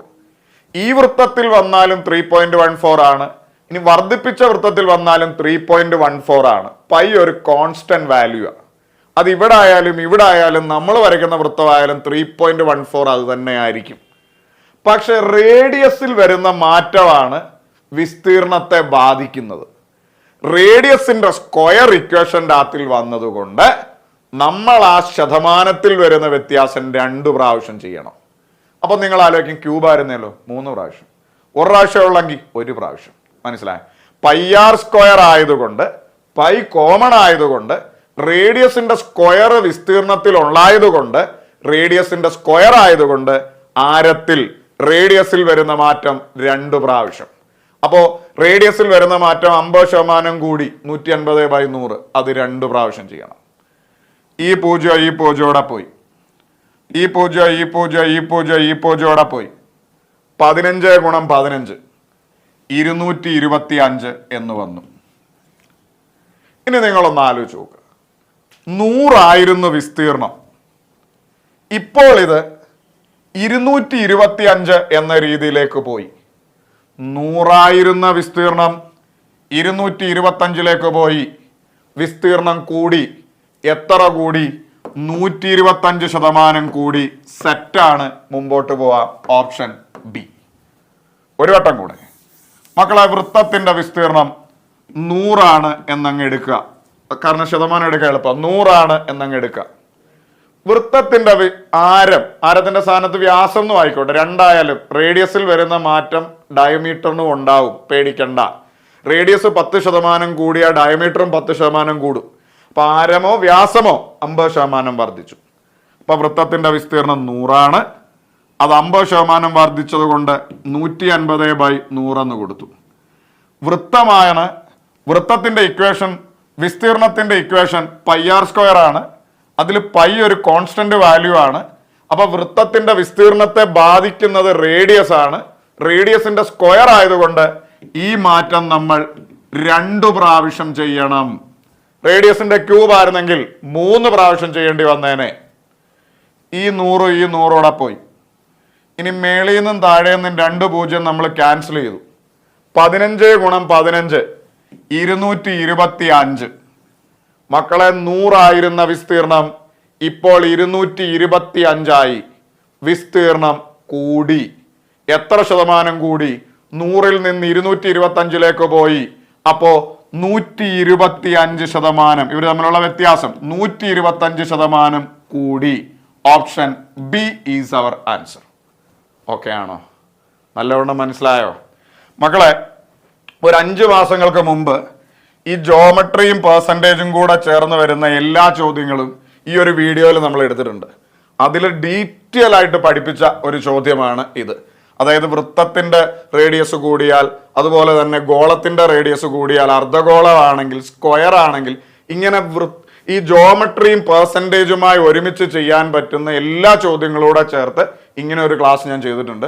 അതിലെല്ലാം വൃത്തമുണ്ട്, ത്രികോണമുണ്ട്, സ്ക്വയർ ഉണ്ട്, ക്യൂബ് ഉണ്ട്. അതുപോലെ ഈ വൃത്തം പെർസെൻറ്റേജും ജോമെട്രിയും കണക്ട് ചെയ്ത് ഇതേ രീതി വരുന്ന എല്ലാം പറഞ്ഞിട്ടുണ്ട്. പറ്റുമെങ്കിൽ സമയമുള്ളവർ ഒന്ന് കണ്ടു നോക്കുക, 100% പ്രയോജനപ്പെടും.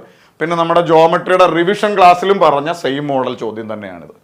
ഇതേപോലെ ഒരെണ്ണം കൂടെ, ഒരു വൃത്തത്തിന്റെ ആരം 25% വീതം കുറഞ്ഞാൽ അതിന്റെ പരപ്പളവ് എത്ര ശതമാനം കുറയും എന്നതാണ് ചോദ്യം. പരപ്പളവ് എന്ന് പറഞ്ഞാൽ വിസ്തീർണം തന്നെയാണ്, പേടിക്കണ്ട. അപ്പൊ ഒരു വൃത്തത്തിന്റെ ആരം, റേഡിയസ് 25% കുറയുക, ഇവിടെ കുറഞ്ഞു. അപ്പോൾ ഒരു വൃത്തത്തിന്റെ പരപ്പളവ്, അതായത് വിസ്തീർണം, ഏരിയ നമ്മൾ 100 എടുത്തു. 100 ഗുണം റേഡിയസ് 25% കുറഞ്ഞു. 25% കുറയുമ്പോൾ നമ്മൾ കൊടുത്തു 75/100. 25% കൂടിയായിരുന്നെങ്കിൽ 125/100. 10% കുറഞ്ഞായിരുന്നെങ്കിൽ 90/100. 10% കൂടിയായിരുന്നെങ്കിൽ 110/100.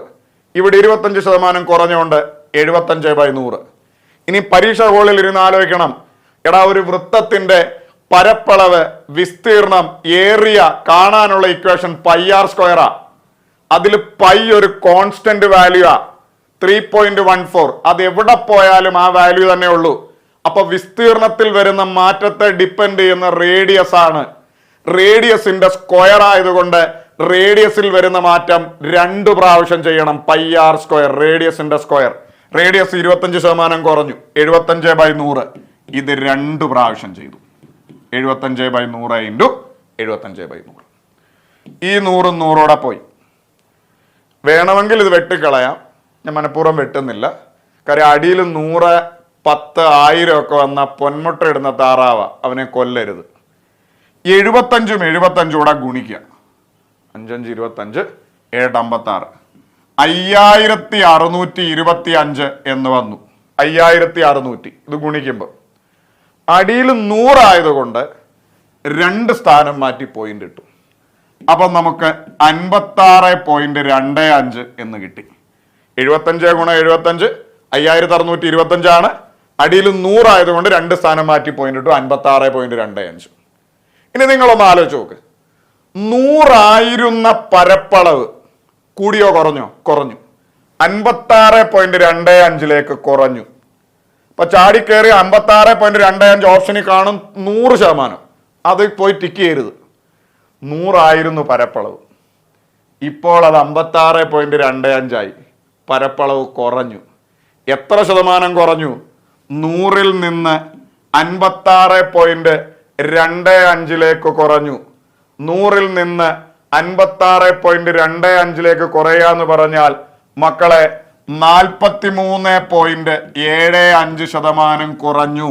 ഈ 43.75 എങ്ങനെ കിട്ടിയെന്ന് എന്തേലും ഡൗട്ട് ഉണ്ടേ നിങ്ങളൊന്ന് ആലോചിച്ച് നോക്ക്. 100 ആയിരുന്നു പരപ്പളവ്, ഇപ്പൊ 56.25 ആയി. എത്ര കുറഞ്ഞു എന്ന് ചോദിച്ചാൽ 100ൽ നിന്ന് 56.25 കുറയ്ക്കണം. 10ൽ നിന്ന്, ഇവിടെ 0ൽ നിന്ന് പോകാൻ പറ്റില്ല, അപ്പൊ ഇവിടെ കൊടുത്ത് 10ൽ നിന്ന് 5 പോയാൽ 5, 9ൽ നിന്ന് 2 പോയാൽ 7, 9ൽ നിന്ന് 6 പോയാൽ 3, 9ൽ നിന്ന് 5 പോയാൽ 4, 43.75 എന്ന് കിട്ടും. 100 ആയിരുന്ന പരപ്പളവ് 56.25 പോയി, പരപ്പളവ് കുറഞ്ഞു. എത്ര കുറഞ്ഞു എന്ന് ചോദിച്ചാൽ 43.75% കുറഞ്ഞു. 43.75% ഇവിടെ ഇല്ല. സോ നമ്മുടെ ഉത്തരം ഇവിടെ കിടപ്പില്ല. സോ ഓപ്ഷൻ ഡി ഉത്തരം ഇല്ല. ചോദ്യം ഇങ്ങനെയാണ്: രാവിലെ 10 മണിക്കും ഉച്ചയ്ക്ക് 1 മണിക്കും ഇടയിൽ എത്ര തവണ മണിക്കൂർ മിനിറ്റ് സൂചി 180 ഡിഗ്രി ആവും എന്നതാണ് ചോദ്യം. 4 ഓപ്ഷൻസ് ഉണ്ട്. വളരെ വ്യത്യസ്തമായ ഒരു ചോദ്യമാണ്. ഈ ചോദ്യത്തിലോട്ട് പോകുന്നതിന് മുമ്പ് മിനിറ്റ് സൂചി മണിക്കൂർ സൂചി 180 ഡിഗ്രി ആവുക 0 ഡിഗ്രി ആവുക എന്നതിനെ കുറിച്ച് ഒരു 2 കാര്യങ്ങൾ പറയാനുണ്ട്, കേൾക്കുക മക്കളെ. മിനിറ്റ് സൂചി മണിക്കൂർ സൂചിയും ഒന്നിക്കുക എന്ന് പറയുന്നത് 0 ഡിഗ്രി ആവുക എന്നതാണ്. അതായത് മിനിറ്റ് സൂചിയും മണിക്കൂർ സൂചി ഒന്നിക്കുക എന്ന് പറയുമ്പോൾ ഈ 2 സൂചി ഒരിടത്തേക്ക് വരിക. ഇപ്പൊ ഒരു ഉദാഹരണം പറഞ്ഞാൽ 12 മണി ഒന്നിച്ചു, 1:05 ഒന്നിച്ചു, 2:10 ഒന്നിച്ചു, 3:15 കഴിഞ്ഞ് ഒന്നിച്ചു. അപ്പൊ ഈ ഒന്നിക്കുമ്പോ 2 പേരും ഒരിടത്തിരിക്കുകയാണ്. അപ്പൊ അവിടെ ആംഗിൾ ഒന്നുമില്ല, അതുകൊണ്ട് 0 ഡിഗ്രി എന്ന് പറയും. ഓക്കെ ആണോ? അപ്പൊ ഒന്നിക്കുമ്പോ നിങ്ങൾ ശ്രദ്ധിക്കേണ്ട ഒരു കാര്യം, എല്ലാ മണിക്കൂറിനിടയിലും ഇവന്മാർ ഓരോ പ്രാവശ്യവും ഒന്നിക്കുന്നുണ്ട്. ആലോചിച്ച് നോക്ക്. 1 മണിക്കും 2 മണിക്കും ഇടയിൽ 1:05 ഉണ്ട്, 2 മണിക്കും 3 മണിക്കും ഇടയിൽ 2:10 ഉണ്ട്, 3 മണിക്കും 4 മണിക്കും ഇടയിൽ 3:15 ഒന്നിക്കുന്നുണ്ട്. അപ്പൊ എല്ലാ മണിക്കൂറിനിടയിലും ഇവന്മാർ ഓരോ പ്രാവശ്യവും ഒന്നിക്കുന്നുണ്ട്. എക്സെപ്റ്റ് 11 മണി മുതൽ 1 മണി വരെയുള്ള ഈ 2 മണിക്കൂറിനിടയിൽ ഒരൊറ്റ പ്രാവശ്യം ഒന്നിക്കുന്നുള്ളൂ 12 മണിക്ക്. ആലോചിച്ച് നോക്ക്. 11 മണിക്കും 12 മണിക്കും ഇടയിലില്ല, 12 to 1 ഇല്ല. ഈ 11 മുതൽ നോക്കിക്കോണം, 11 മുതൽ 1 മണി വരെയുള്ള ഈ 2 11 to 12, 12 to 1 ഈ 2 മണിക്കൂറിനിടയിൽ ഒരൊറ്റ പ്രാവശ്യം ഒന്നിക്കുന്നുള്ളൂ 12 മണിക്ക്. ഇതല്ലാത്ത എല്ലാ മണിക്കൂറിനിടയിലും ഇവന്മാർ ഓരോ പ്രാവശ്യം ഒന്നിക്കുന്നുണ്ട്. 1 to 2 പ്രാവശ്യമുണ്ട്, 2 to 3 ഉണ്ട്, 3 to 4 ഉണ്ട്, 4 to 5 ഉണ്ട്, 5 to 6 ഉണ്ട്, 6 to 7 ഉണ്ട്, 7 to 8 ഉണ്ട്, 8 to 9 ഉണ്ട്, 9 to 10 ഉണ്ട്, 10 to 11 ഉണ്ട്. 10:55 കഴിയുമ്പോൾ പിന്നെ 11 മുതൽ 1 മണി വരെയുള്ള 11 to 12, 12 to 1 ഈ 2 മണിക്കൂറിനിടയിൽ ഒരൊറ്റ പ്രാവശ്യം ഒന്നിക്കുന്നുള്ളൂ 12 മണി. ഈ ഒരു സാധനം നിങ്ങളുടെ മൈൻഡിൽ ഉണ്ടാവണം. ഓക്കെ ആണ്. പിന്നെ ഓർക്കേണ്ട ഒരു പോയിന്റ്, ക്ലോക്കിന്റെ മിനിറ്റ് മണിക്കൂർ സൂചികൾ ഒരു ദിവസം 22 പ്രാവശ്യം ഒന്നിക്കുന്നുണ്ട്. ഒന്നുകൂടെ പറയുന്നു, ക്ലോക്കിന്റെ മിനിറ്റ് മണിക്കൂർ സൂചികൾ ഒരു ദിവസം 22 പ്രാവശ്യം ഒന്നിക്കുന്നുണ്ട്. ഇത്രയും കാര്യങ്ങൾ നിങ്ങളുടെ മനസ്സിൽ ബൈഹാർട്ട് ചെയ്ത് വെച്ചിട്ടുണ്ടോ? ഒന്നുകൂടെ, മിനിറ്റ് മണിക്കൂർ സൂചികൾ ഒന്നിക്കാന്ന് പറഞ്ഞാൽ 2 സൂചി ഒരിടത്ത് വരിക. ഒന്നിക്കുമ്പോൾ അവിടെ ആംഗിളുകളൊന്നുമില്ല. അപ്പൊ ഒന്നുകിൽ ഒന്നിക്കാന്നായിരിക്കും പറയുക, അല്ലെങ്കിൽ 0 ഡിഗ്രി ആവുക എന്നായിരിക്കും പറയുക. ക്ലോക്കിന്റെ മിനിറ്റ് മണിക്കൂർ സൂചികൾ എല്ലാ മണിക്കൂറിനിടയിലും 1 to 2, 2 to 3 അങ്ങനെ എല്ലാ മണിക്കൂറിനിടയിലും ഓരോ പ്രാവശ്യവും ഒന്നിക്കും. പക്ഷേ 11 മുതലുള്ള 1 മണി വരെ, 11 to 12, 12 to 1, ഈ 2 മണിക്കൂറിനിടയിൽ മാത്രം ഒരു പ്രാവശ്യം ഒന്നിക്കും. ഇതൊരു എക്സെപ്ഷണൽ കേസാ. 12 മണി എന്ന് പറയുന്ന ഈ ഒരു സമയത്ത് മാത്രം, ഈ 2 മണിക്കൂറിനിടയിൽ മാത്രം ഒരു പ്രാവശ്യം. ബാക്കി എല്ലാ സമയങ്ങൾക്കിടയിലും ഓരോ പ്രാവശ്യവുമുണ്ട്. അപ്പൊ ഈ 2 മണിക്കൂറിനിടയിൽ മാത്രം 12 മണിക്കൂർ പ്രാവശ്യം. അപ്പോ ഇതൊന്ന് നിങ്ങളുടെ മനസ്സിലുണ്ടാവണം. പിന്നെ ക്ലോക്കിന്റെ മിനിറ്റ് മണിക്കൂർ സൂചികൾ, എടാ മക്കളെ, 22 പ്രാവശ്യം ഒന്നിക്കും. അതും മൈൻഡിൽ ഉണ്ടാവണം. 22 പ്രാവശ്യം ഒന്നിക്കും. ഇനി അടുത്തതാണ് പഠിക്കേണ്ട സാധനം, എതിർദിശ. എതിർദിശ എന്ന് പറയുമ്പോൾ, ഇപ്പൊ ഒരു ഉദാഹരണം പറഞ്ഞാൽ 12:30 അല്ലേ, ഇങ്ങനെയായിരിക്കുന്നത്. നമുക്ക് ആലോചിക്കൂ, 12:30 ഇങ്ങനെ ഇരിക്കും. അതായത് 12-ലും 6-ലും. പിന്നെയുള്ള ഒരു സാധനം എന്ന് പറഞ്ഞാൽ 3:45 ഇങ്ങനെ ഇരിക്കും. കണ്ടോ, 3:45. അതായത് പിന്നെ ഒരെണ്ണം ഈ പറയുന്ന പോലെ 6 മണി. നോക്ക്, 6 മണി ഇതേ ഇങ്ങനെ ഇരിക്കും. കണ്ടോ, 6 മണി. അതായത് ഒരു സൂചി അവിടെയും വേറൊരു സൂചി ഇവിടെയും. അതായത് ഇങ്ങനെ ഇരിക്കുക എന്നതിനെയാണ് എതിർദിശ എന്ന് പറയുന്നു. ചിലപ്പോൾ എതിർദിശ എന്നായിരിക്കത്തില്ല ക്വസ്റ്റ്യൻ്റെ അകത്തിൽ, 180 ഡിഗ്രി എന്നായിരിക്കും. എന്തുവാ? ഒന്നുകിൽ എതിർദിശ അല്ലെങ്കിൽ 180 ഡിഗ്രി. അപ്പൊ എങ്ങനെയാ, ഒന്നുകൂടെ പറഞ്ഞേ. ഈ എതിർദിശ എന്ന് പറയുമ്പോൾ ഒരു സൂചി അവിടെയും ഒരു സൂചി ഇവിടെയും ഇങ്ങനെ നേരെ ഇരിക്കുന്നതുകൊണ്ട് ഇവരെ 180 ഡിഗ്രി എന്നാ പറയുന്നത്. ആലോചിച്ച് നോക്കി, ഇവിടെ മുതൽ ഇവിടെ വരെ 180 ഡിഗ്രി. ഇവിടെയും കുറച്ച് കാര്യങ്ങൾ പറയാനുണ്ട്, ശ്രദ്ധിക്കുക മക്കളെ. എല്ലാ മണിക്കൂറിനിടയിലും ഇവന്മാർ ഓരോ പ്രാവശ്യം എതിർദിശയിൽ വരുന്നുണ്ട്. നിങ്ങൾ ആലോചിച്ച് നോക്ക്. ഇപ്പോ 1 to 2 ആണ്, 1:35 കഴിയുമ്പോൾ എതിർദിശയിൽ വരും. 2 to 3 ആണ്, 2:40 കഴിയുമ്പോൾ എതിർദിശയിൽ വരും. 3 മണിക്കും 4 മണിക്കും ഇടയിലാണ്, 3:45 കഴിയുമ്പോൾ എതിർദിശയിൽ വരും. 4 മണിക്കും 5 മണിക്കും ഇടയിലാണ് ഈ പറയുന്ന പോലെ 4:50 ഇങ്ങനെ 4:50 കഴിയുമ്പോൾ എതിർദിശയിൽ വരും. എല്ലാ മണിക്കൂറിനിടയിലും ഓരോ മണിക്കൂറിനിടയിലും ഇവന്മാർ ഓരോ പ്രാവശ്യവും എതിർദിശയിൽ വരും, അല്ലെ 180 ഡിഗ്രി ആവും. അവിടെയും ഒരു വ്യത്യാസമുണ്ട്. 5 മണി മുതൽ 7 മണി വരെയുള്ള ഈ 2 മണിക്കൂറിനിടയിൽ, ഇവിടെ മാത്രം 5 മണി മുതൽ 7 മണി വരെയുള്ള ഈ 2 മണിക്കൂറിനിടയിൽ മാത്രം ഒരു പ്രാവശ്യം. അത് മക്കളെ 6 മണിയാണ്. ഈ 2 മണിക്കൂറിനിടയിൽ മാത്രം ഒരു പ്രാവശ്യം 6 മണി. നിങ്ങൾ ആലോചിച്ചു, 6 മണി ഇങ്ങനെയല്ലേ ഇരിക്കുന്നത്? 6 മണി എതിർദിശയിലല്ലേ, 180 അല്ലേ? ഈ 2 മണിക്കൂറിനിടയിൽ മാത്രം ഒരു പ്രാവശ്യം എതിർദിശയിൽ വരും. ബാക്കി എല്ലാ മണിക്കൂറിനിടയിലും ഓരോ പ്രാവശ്യവും ഉണ്ട്. ഇത് മൈൻഡിലുണ്ടല്ലോ. അപ്പോൾ ഒന്നുകൂടെ പറയുന്നു, എതിർദിശ എന്ന് പറഞ്ഞു കഴിഞ്ഞാൽ 180 ഡിഗ്രി എന്നാണ്. 180 ഡിഗ്രി എന്ന് പറയുമ്പോൾ എല്ലാ മണിക്കൂറിനിടയിലും ഓരോ പ്രാവശ്യം എതിർദിശയിൽ വരും. എക്സെപ്റ്റ് 5 മണി മുതൽ 7 മണി വരെയുള്ള ഈ 2 മണിക്കൂർ, 5 to 6, 6 to 7, ഈ 2 മണിക്കൂറിനിടയിൽ മാത്രം, ഇവിടെ മാത്രം ഒരു പ്രാവശ്യം 6 മണി. മനസ്സിലായോ? ഇനി ഇതിന്റെ കൂട്ടത്തിൽ ഒരു കാര്യം കൂടെ പറഞ്ഞു തരാം. ക്ലോക്കിലെ മിനിറ്റ് മണിക്കൂർ സൂചികൾ 22 പ്രാവശ്യം എതിർദിശയിൽ വരും. ക്ലോക്കിലെ മിനിറ്റ് മണിക്കൂർ സൂചികൾ 22 പ്രാവശ്യം എതിർദിശയിൽ വരും. കാണാതെ പഠിച്ചു വെച്ചോണം. ഇനി ഒരു കാര്യം കൂടെ. ഇനി ചിലപ്പം നിങ്ങളോട് പരീക്ഷയ്ക്ക് ചോദിക്കാം, ക്ലോക്കിലെ മിനിറ്റ് മണിക്കൂർ സൂചികൾ എത്ര പ്രാവശ്യം നേർരേഖയിൽ വരുമെന്ന് ചോദിക്കാം. നേർരേഖ, ഇംഗ്ലീഷിൽ അവരെ സ്ട്രെയിറ്റ് ലൈൻ എന്ന് പറയും. സ്ട്രെയിറ്റ് ലൈൻ, നേർരേഖ. എത്ര പ്രാവശ്യം നേർരേഖയിൽ വരുമെന്ന് ചോദിച്ചാൽ അവിടുത്തെ ഉത്തരം 44. നിങ്ങൾ ആലോചിക്കുക, എന്തുവാണ് ഈ 44 വന്ന് 22 അല്ലേ? കാര്യം ഈ നേർരേഖ എന്ന് പറയുമ്പോൾ അതിൻ്റെ അകത്തിൽ എതിരെ നിൽക്കുന്നത് ഒരു നേർരേഖ. ആലോചിച്ചോ, ഇത് ഇങ്ങനെ ഒരെണ്ണം അവിടെ ഒരെണ്ണം അവിടെ, അങ്ങനെ 22 എണ്ണം ഉണ്ട്.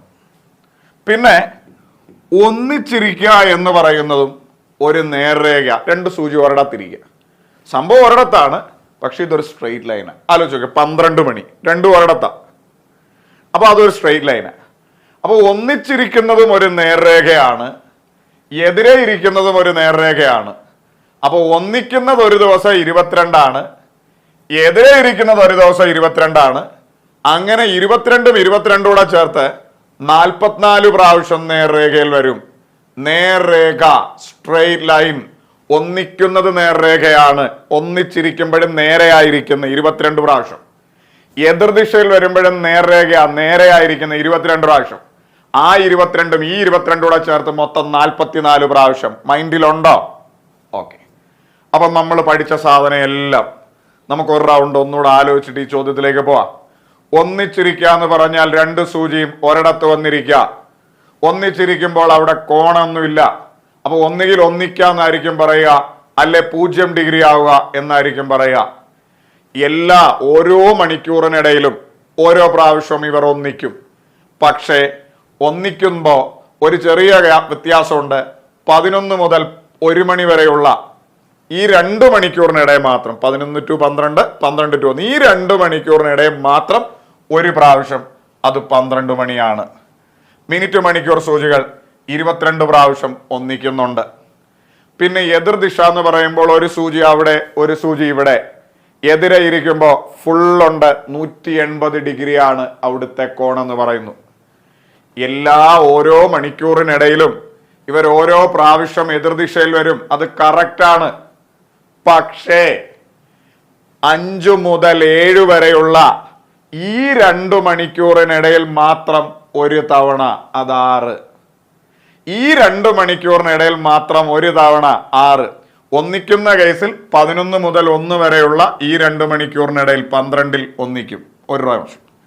എതിർദിശയിൽ വരുന്ന കേസിൽ 5 മുതൽ 7 വരെയുള്ള ഈ 2 മണിക്കൂറിനിടയിൽ മാത്രം എതിർദിശയിൽ വരും 6 മണിക്ക്.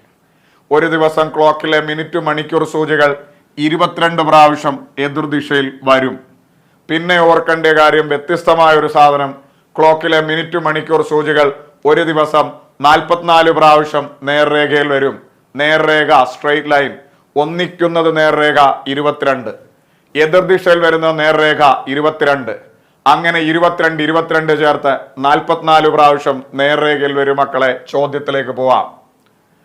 രാവിലെ 10 മണിക്കും ഉച്ചയ്ക്ക് 1 മണിക്കും ഇടയിൽ എത്ര തവണ മണിക്കൂർ മിനിറ്റ് സൂചി 180 ഡിഗ്രി ആവും? 180 ഡിഗ്രി ആവുക എന്ന് പറഞ്ഞാൽ എതിർദിശയിൽ വരിക എന്ന. രാവിലെ 10 മണിക്കും ഉച്ചയ്ക്ക് 1 മണിക്കും ഇടയിൽ. അപ്പൊ നിങ്ങൾ എതിർദിശയെക്കുറിച്ച് പഠിച്ച കാര്യം ഒന്ന് ആലോചിച്ച് നോക്ക്. എല്ലാ മണിക്കൂറിനിടയിലും ഓരോ പ്രാവശ്യവും എതിർദിശയിൽ വരും. പക്ഷേ 5 മുതൽ 7 വരെയുള്ള ഈ 2 മണിക്കൂറിനിടയിൽ മാത്രം 6 മണി ഒരു പ്രാവശ്യം. ബാക്കി എല്ലാ മണിക്കൂറിനിടയിലും 5 to 7 ഒഴിച്ച് ബാക്കി എല്ലാ മണിക്കൂറിനിടയിലും ഓരോ പ്രാവശ്യം. അപ്പൊ രാവിലെ 10 മുതൽ 11 മണി വരെ ഒരു പ്രാവശ്യം ഉണ്ട്. ഇനി 11 മുതൽ 12 മണി വരെ ഒരു പ്രാവശ്യം ഉണ്ട്. ഇനി 12 മുതൽ 1 മണി വരെ ഒരു പ്രാവശ്യം ഉണ്ട്.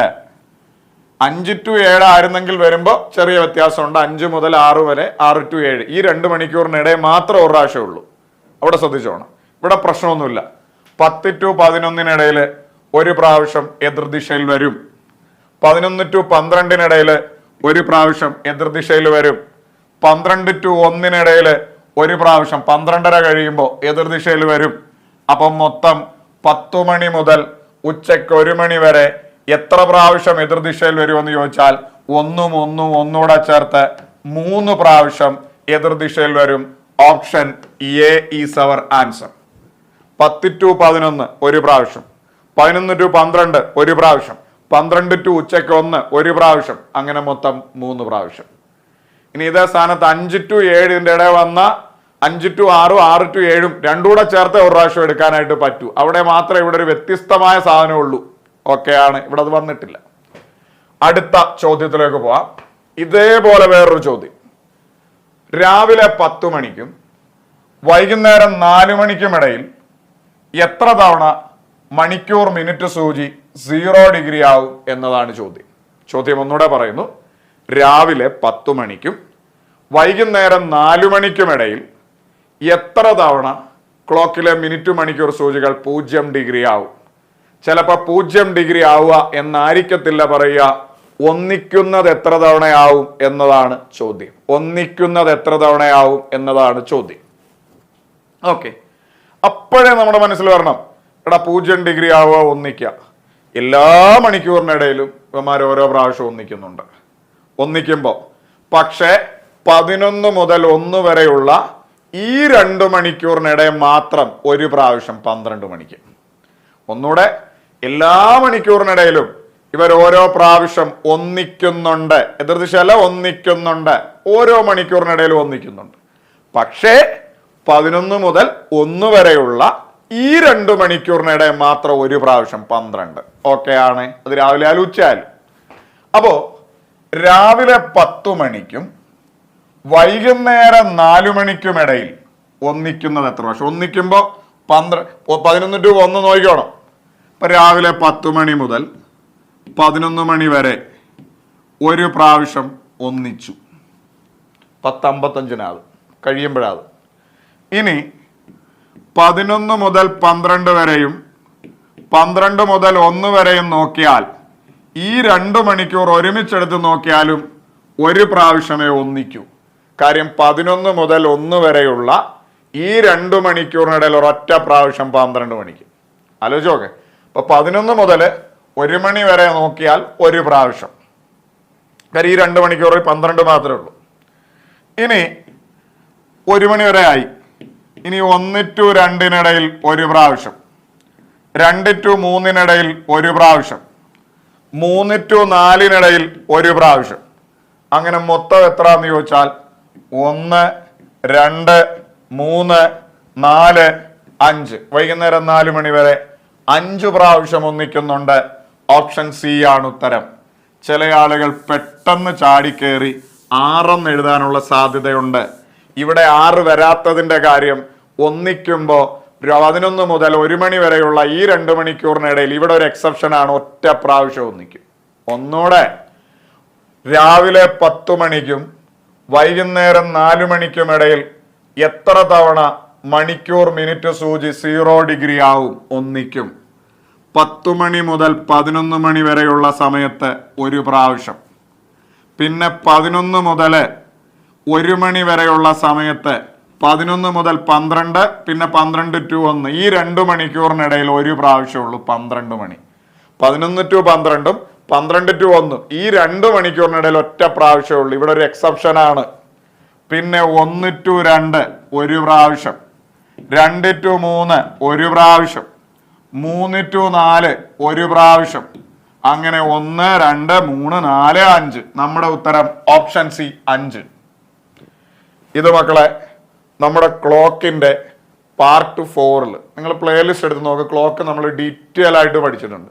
ക്ലോക്കിന്റെ പാർട്ട് 4 എതിർദിശയിൽ വരുന്ന സമയത്തിന്റെ കറക്റ്റായിട്ട് എന്തുകൊണ്ടാണ് ഓപ്പോസിറ്റിൽ 22 പ്രാവശ്യം ആയത്, ഈ സമയത്തിന്റെ ഇടയിൽ വരാത്തത് എന്താണ്, എതിർദിശ ഒന്നിക്കുന്ന സമയം എങ്ങനെയാണ്, ലംബം ഇതേപോലെ തന്നെ മട്ടകോണാവുന്നതുണ്ട്. ഏതൊക്കെ സമയത്ത് മട്ടകോണാവും, ചില സമയത്ത് വരത്തില്ല. അതിന്റെ കാര്യം എങ്ങനെയാണ്, ഒന്നിക്കുന്ന കൃത്യസമയം എങ്ങനെ കണ്ടുപിടിക്കാം, എതിർദിശയിൽ വരുന്ന കൃത്യസമയം എങ്ങനെ കണ്ടുപിടിക്കാം, അതുപോലെ തന്നെ 90 ഡിഗ്രി ആവുന്ന കൃത്യസമയം 60/11 A+3 ഒക്കെ ഉണ്ട്.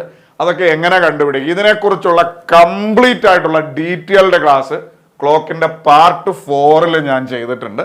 നിങ്ങൾക്ക് എപ്പോഴെങ്കിലുമൊക്കെ സമയമുള്ളപ്പോൾ കണ്ടു നോക്കുക. 100% നിങ്ങളുടെ എല്ലാ സംശയങ്ങളും എല്ലാ രീതിയിലുള്ള കാര്യങ്ങളും കിട്ടും. അടുത്ത ചോദ്യം, 10 വർഷം കൊണ്ട് ഒരു നിക്ഷേപം ഇരട്ടിയാകണമെങ്കിൽ സാധാരണ പലിശ നിരക്ക് എത്ര വേണം എന്നതാണ് ചോദ്യം. അതായത് 10 വർഷം കൊണ്ട് നമ്മൾ ഇട്ട ഒരു നിക്ഷേപം ഇരട്ടിയായി എങ്കിൽ പലിശ നിരക്ക് എത്ര? സാധാരണ പലിശ നിരക്ക് എന്നത് സാധാരണ പലിശ നിരക്ക് എത്ര എന്നതാണ് ചോദ്യം. നമ്മൾ ഇട്ട ഒരു പൈസ ഇരട്ടിയായി പലിശ നിരക്ക് എത്ര എന്നതാണ്. അപ്പോൾ ഒരു 3-4 കാര്യങ്ങൾ നമുക്കിവിടെ പഠിക്കാനുണ്ട്. റിവിഷനിൽ പറഞ്ഞ എന്നാലും ഒരു തുക ഇരട്ടിയായി എന്നിരിക്കട്ടെ. എന്തുവാ ഇരട്ടിയായി? അത് എന്ത് തുക ആയിക്കോട്ടെ, ഒരു നിക്ഷേപം അല്ലെ ലോൺ എടുത്ത തുക, വാട്ടവർ, ഒരു തുക ഇരട്ടിയായി എന്നിരിക്കട്ടെ. അവിടുത്തെ R എന്ന് പറയുന്നത് 100/n ആണ്. n എന്ന് പറയുന്നത് 100/6 ആണ്. ഒന്നുകൂടെ പറയുന്നു, ഒരു നിക്ഷേപം അല്ലെങ്കിൽ ഒരു തുക സാധാരണ പലിശ രീതിയിൽ ഇരട്ടിയായി എന്നിരിക്കട്ടെ. ഇരട്ടി, ചിലപ്പോൾ ആ തുകയൊക്കെ പറയും 1 ലക്ഷം 2 ലക്ഷമായി 4 ലക്ഷം 8 ലക്ഷമായി, വാട്ടവർ. ഒരു തുക ഇരട്ടിയായാൽ അവിടുത്തെ R എന്ന് പറയുന്നത് 100/n ആണ്. n എന്ന് പറയുന്നത് 100/6 ആണ്. n എന്ന് പറഞ്ഞാൽ വർഷം, നമ്പർ ഓഫ് ഇയേഴ്സ്. R എന്ന് പറഞ്ഞാൽ പലിശ നിരക്ക്, റേറ്റ് ഓഫ് ഇൻട്രസ്റ്റ്. ഇനി ഒരു തുക 3 മടങ്ങായി എന്നിരിക്കട്ടെ. അവിടുത്തെ R എന്ന് പറയുന്നത് 200/n ആണ്. n എന്ന് പറയുന്നത് 200/6 ആണ്. ഇനി ഒരു തുക, നമ്മൾ ഇട്ട ഒരു തുക 4 മടങ്ങായി എന്നിരിക്കട്ടെ. സാധാരണ പലിശയിലാണ് കേട്ടോ, കൂട്ടുപലിശയിലല്ല. 4 മടങ്ങായി. ഇപ്പൊ ജസ്റ്റ് പരീക്ഷ ഹോളി 4 മടങ്ങായിരുന്നായിരിക്കത്തില്ല പറയുന്നത്. ചിലപ്പോൾ പറയുന്ന 1 ലക്ഷം രൂപ 4 ലക്ഷമായി, 4 മടങ്ങായി. 2 ലക്ഷം രൂപ 8 ലക്ഷം രൂപയായി, 4 മടങ്ങായി. 1 രൂപ 4 രൂപയായി, 4 മടങ്ങായി. ഇപ്പൊ ഏതെങ്കിലും ഒരു തുക സാധാരണ പലിശ രീതിയിൽ 4 മടങ്ങായി എന്നിരിക്കട്ടെ. R എന്ന് പറയുന്നത് 300/n ആണ്. n എന്ന് പറയുന്നത് 300/6 ആണ്. ഓർത്തു വെക്കുക. അപ്പൊ ഒരു തുക ഇരട്ടി എന്ന് പറഞ്ഞാൽ R എന്ന് പറഞ്ഞാൽ 100/n, n എന്ന് പറയുന്നത് 100/6. ഒരു തുക 3 മടങ്ങായി എന്ന് പറഞ്ഞാൽ R എന്ന് പറയുന്നത് 200/n, n എന്ന് പറയുന്നത് 200/6. ഒരു തുക സാധാരണ പലിശ രീതിയിൽ 4 മടങ്ങായി എന്ന് പറഞ്ഞാൽ R എന്ന് പറയുന്നത് 300/n, n എന്ന് പറയുന്നത് 300/6. പഠിച്ചോ? ഓക്കെ ആണോ? ഇനി ഇത് ഞാൻ ഒരു കാര്യം കൂടെ പറയട്ടെ. പരീക്ഷ ഹോളിൽ മാറിപ്പോകാനുള്ള സാധ്യതയുണ്ട്. നമ്മുടെയൊക്കെ മനസ്സിൽ ഇരട്ടി എന്ന് പറയുന്നത് 200 ആണെന്നും 3 മടങ്ങെന്ന് പറയുന്നത് 300 ആണെന്നും 4 മടങ്ങെന്ന് പറയുന്നത് 400 ആണെന്നും ഒരു സങ്കല്പമുണ്ട്. അപ്പൊ പരീക്ഷ ഹോളിൽ ഇരിക്കുമ്പോൾ എടാ ഇരട്ടിയല്ലേ, 200 കൂടെ 200 കൂടെ 200 കൂടെ എന്ന് നമ്മുടെ ഉപബോധ മനസ്സ് നമുക്ക് ഇങ്ങനെ തള്ളിത്തരും. 3 മടങ്ങല്ലേ, 300 കൂടെ 300 കൂടെ 300 കൂടെ എന്ന് നമ്മൾ ഉപബോധ മനസ്സ് നമ്മളോട് പറയും. എപ്പോഴും ഓർക്കുക, നമ്മൾ എടുക്കുന്നത് ഇവിടുത്തെ പലിശയാണ്. 100 രൂപ ഇട്ടു, അത് ഇരട്ടി 200 രൂപയായി. ഇവിടുത്തെ പലിശ 100 ഉള്ളൂ. 100 രൂപ ഇട്ടു, അത് 3 മടങ്ങ് 300 രൂപയായി. അപ്പൊ ഇവിടുത്തെ പലിശ എന്ന് പറയുന്നത് 200 ഉള്ളൂ. ആ ഒരു കൺസെപ്റ്റ് നിങ്ങളുടെ മനസ്സിൽ ഓർക്കണം. ഇരട്ടിയായി, ഇരട്ടിയുടെ നമ്പർ 100. 3 മടങ്ങായി, 3 മടങ്ങിന്റെ നമ്പർ 200. 4 മടങ്ങായി, 4 മടങ്ങിന്റെ നമ്പർ 300. ഇനി 6 ചോദിച്ചാൽ n അടിയിൽ കൊടുക്കുക. n ചോദിച്ചാൽ 6 അടിയിൽ കൊടുക്കുക. കണ്ടോ? എല്ലാം ഇത് തന്നെ. അതായത് റേറ്റ് ഓഫ് ഇൻട്രസ്റ്റ്, പലിശ നിരക്ക് ചോദിച്ചാൽ n വർഷം അടിയിൽ കൊടുക്കുക. n വർഷം ചോദിച്ചാൽ റേറ്റ് ഓഫ് ഇൻട്രസ്റ്റ് അടിയിൽ കൊടുക്കുക. ഇനി ഈ ഇക്വേഷൻ നിങ്ങൾ ബൈ ഹാർട്ട് എന്ന് പറഞ്ഞേ. ഏതെങ്കിലും ഒരു തുക സാധാരണ പലിശ രീതിയിൽ ഇരട്ടിയായി R എന്ന് പറയുന്നത് 100/n ആണ്, n എന്ന് പറയുന്നത് 100/6 ആണ്. 3 മടങ്ങായി, 3 മടങ്ങിന്റെ നമ്പർ 200. R എന്ന് പറയുന്നത് 200/n ആണ്, n എന്ന് പറയുന്നത് 200/6. 4 മടങ്ങായി 300/n-ഉം 300/6-ഉം. 5 മടങ്ങ് ആയെങ്കിൽ 400/n-ഉം 400/6-ഉം സെറ്റാണ്. ഇനി ചോദ്യത്തിലേക്ക് വരാം. 10 വർഷം കൊണ്ട് ഒരു നിക്ഷേപം ഇരട്ടിയാകണമെങ്കിൽ സാധാരണ പലിശ നിരക്ക് എത്ര വേണം? അപ്പൊ ഇരട്ടിയുടെ ചോദ്യമാ. ഇരട്ടിയായി ഒരു തുക നിക്ഷേപം. നമുക്ക് പലിശ നിരക്കാ കാണേണ്ടി, ആറാണ് കാണേണ്ടി. മക്കളെ, സാധാരണ പലിശയിൽ ഒരു തുക ഇരട്ടിയായാൽ ആറെന്ന് പറയുന്നത് 100/n ആണ്. പലിശ നിരക്ക് ആറെന്ന് പറയുന്നത് റേറ്റ് ഓഫ് ഇൻട്രസ്റ്റ് എന്ന് പറയുന്നത് 100/n ആണ്. അപ്പൊ 100/n സ്ഥാനത്ത് വർഷം. വർഷം ക്വസ്റ്റ്യനിലുണ്ട് 10. 100/10. നമ്മുടെ ഉത്തരം 10%. 10%. ഓപ്ഷൻ സി ആണ് ഉത്തരം. ഇനി ചോദ്യകർത്താവ് സെറ്റ് ചെയ്തോ, പരീക്ഷ ഹോളി ഇരട്ടി എന്ന് പറയുമ്പോൾ 200 എടുക്കും. വർഷം 10. 200/10 ചെയ്യുമ്പോൾ 20 കിട്ടും. 20%. ദൈവം സഹായിച്ച ആദ്യം തന്നെ ഇത് കിടപ്പുണ്ട്. കണ്ണ് പിടിക്കുന്ന ഭാഗത്ത് ചെയ്യരുത്. ഇരട്ടിയുടെ നമ്പർ 100. അടുത്ത ഇതേപോലൊരു ചോദ്യം ഇവിടെ. ഒരു നിശ്ചിത തുക 20% പലിശ നിരക്കിൽ 4 മടങ്ങാവാൻ എത്ര വർഷം എടുക്കും? അപ്പോഴേ ഓർക്കുക. ഇനി ചില ആളുകൾ ചിന്തിക്കും, ഇതിനകത്തിൽ ഏത് പലിശയാണെന്ന് തന്നിട്ടില്ലല്ലോ, ഏത് പലിശയാണെന്ന് തരാത്തതുകൊണ്ട് ക്വസ്റ്റ്യൻ തെറ്റാണോ? അങ്ങനെയല്ല. പ്രത്യേകിച്ച് ഒരു പലിശയും തന്നിട്ടില്ലെങ്കിൽ അത് സാധാരണ പലിശയുടെ ചോദ്യമായിരിക്കും. കൂട്ടുപലിശയുടെ ചോദ്യമാണ്, എടുത്തു പറയും കൂട്ടുപലിശയാടാ എന്ന്. പ്രത്യേകിച്ച് ഒന്നും പറയുന്നില്ല, നോർമലി കാണുന്ന സാധാരണ പലിശയായിരിക്കും. അപ്പൊ ഇപ്പോൾ ഇതിനകത്ത് പ്രത്യേകിച്ച് ഒരു പലിശ ഏതാണെന്നൊന്നും പറഞ്ഞിട്ടില്ല, സാധാരണ പലിശയുടെ ചോദ്യം തന്നെയാണ്. അതുകൊണ്ട് തന്നെയായി ചോദ്യം ഇട്ടത്. അപ്പോൾ ഒരു നിശ്ചിത തുക 20% പലിശ നിരക്കിൽ 4 മടങ്ങാവാൻ എത്ര വർഷം? അപ്പോഴേ മനസ്സിലോർക്കാം 4 മടങ്ങായി. 4 മടങ്ങാവുമ്പോൾ 4 മടങ്ങിന്റെ നമ്പർ 300. 300/6 300/n. ഇവിടെ വർഷം എത്ര എടുക്കുമെന്നാ ചോദിച്ചേക്കുന്നത്. n ആണ് കാണേണ്ടത്, നമ്പർ ഓഫ് ഇയേഴ്സ്. n കാണാൻ ഓർത്തു വെച്ചോളുക 300/6. 6ന്റെ സ്ഥാനത്ത് നമ്മൾ കൊടുക്കണം പലിശ നിരക്ക്. പലിശ നിരക്ക് ക്വസ്റ്റ്യനിലുണ്ട് 20%. തരാതെ ചെയ്യാൻ പറ്റില്ല. പലിശ നിരക്ക് ക്വസ്റ്റ്യനിലുണ്ട് 20%. അപ്പൊ 300/20. 300/20 ചെയ്തു. നമ്മുടെ ഉത്തരം 15. എത്ര വർഷം എടുക്കുമെന്ന് ചോദിച്ചാൽ ഓപ്ഷൻ സി 15 ആണ്. പക്കാ ക്ലിയർ ആണ്. മുമ്പോട്ട് പോവാം. അടുത്ത ചോദ്യം. 2000 ജനുവരി 1 ശനിയാണെങ്കിൽ 2006 ജനുവരി 1 ഏത് ദിവസമായിരിക്കും എന്നതാണ് ചോദ്യം. ഒന്നുകൂടെ പറയുന്നു. 2000 ജനുവരി 1 നമ്മളോട് പറയുന്നു ശനി. 2006 ജനുവരി 1 കാണണം. ശ്രദ്ധിക്കുക മക്കളെ, ഇത്തരത്തിലുള്ള ചോദ്യം നമ്മൾ കലണ്ടറിൽ തന്നെ ഇഷ്ടം പോലെ ചെയ്തിട്ടുണ്ട്. അതായത് ഒരു ദിവസം തന്നു, എന്നിട്ട് 1 വർഷം കഴിഞ്ഞോ 2 വർഷം കഴിഞ്ഞോ 3 വർഷം കഴിഞ്ഞോ അതേ ദിവസം കാണണം. ചിലപ്പോൾ 50 വർഷം കഴിഞ്ഞായിരിക്കും. അപ്പോൾ ഒരു ദിവസം തന്നു, ചിലപ്പോൾ 1 വർഷമോ 2 വർഷമോ 10 വർഷമോ കഴിഞ്ഞ് അതേ കണ്ടോ ഒരു ജനുവരി 1 തന്നു, വേറൊരു ജനുവരി 1 കാണണം. അല്ലെങ്കിൽ ഒരു ഫെബ്രുവരി 10 തന്നു, വേറൊരു ഫെബ്രുവരി 10 കാണണം. അല്ലെങ്കിൽ ഒരു ജനുവരി 14 തന്നു, വേറൊരു ജനുവരി 14 കാണണം.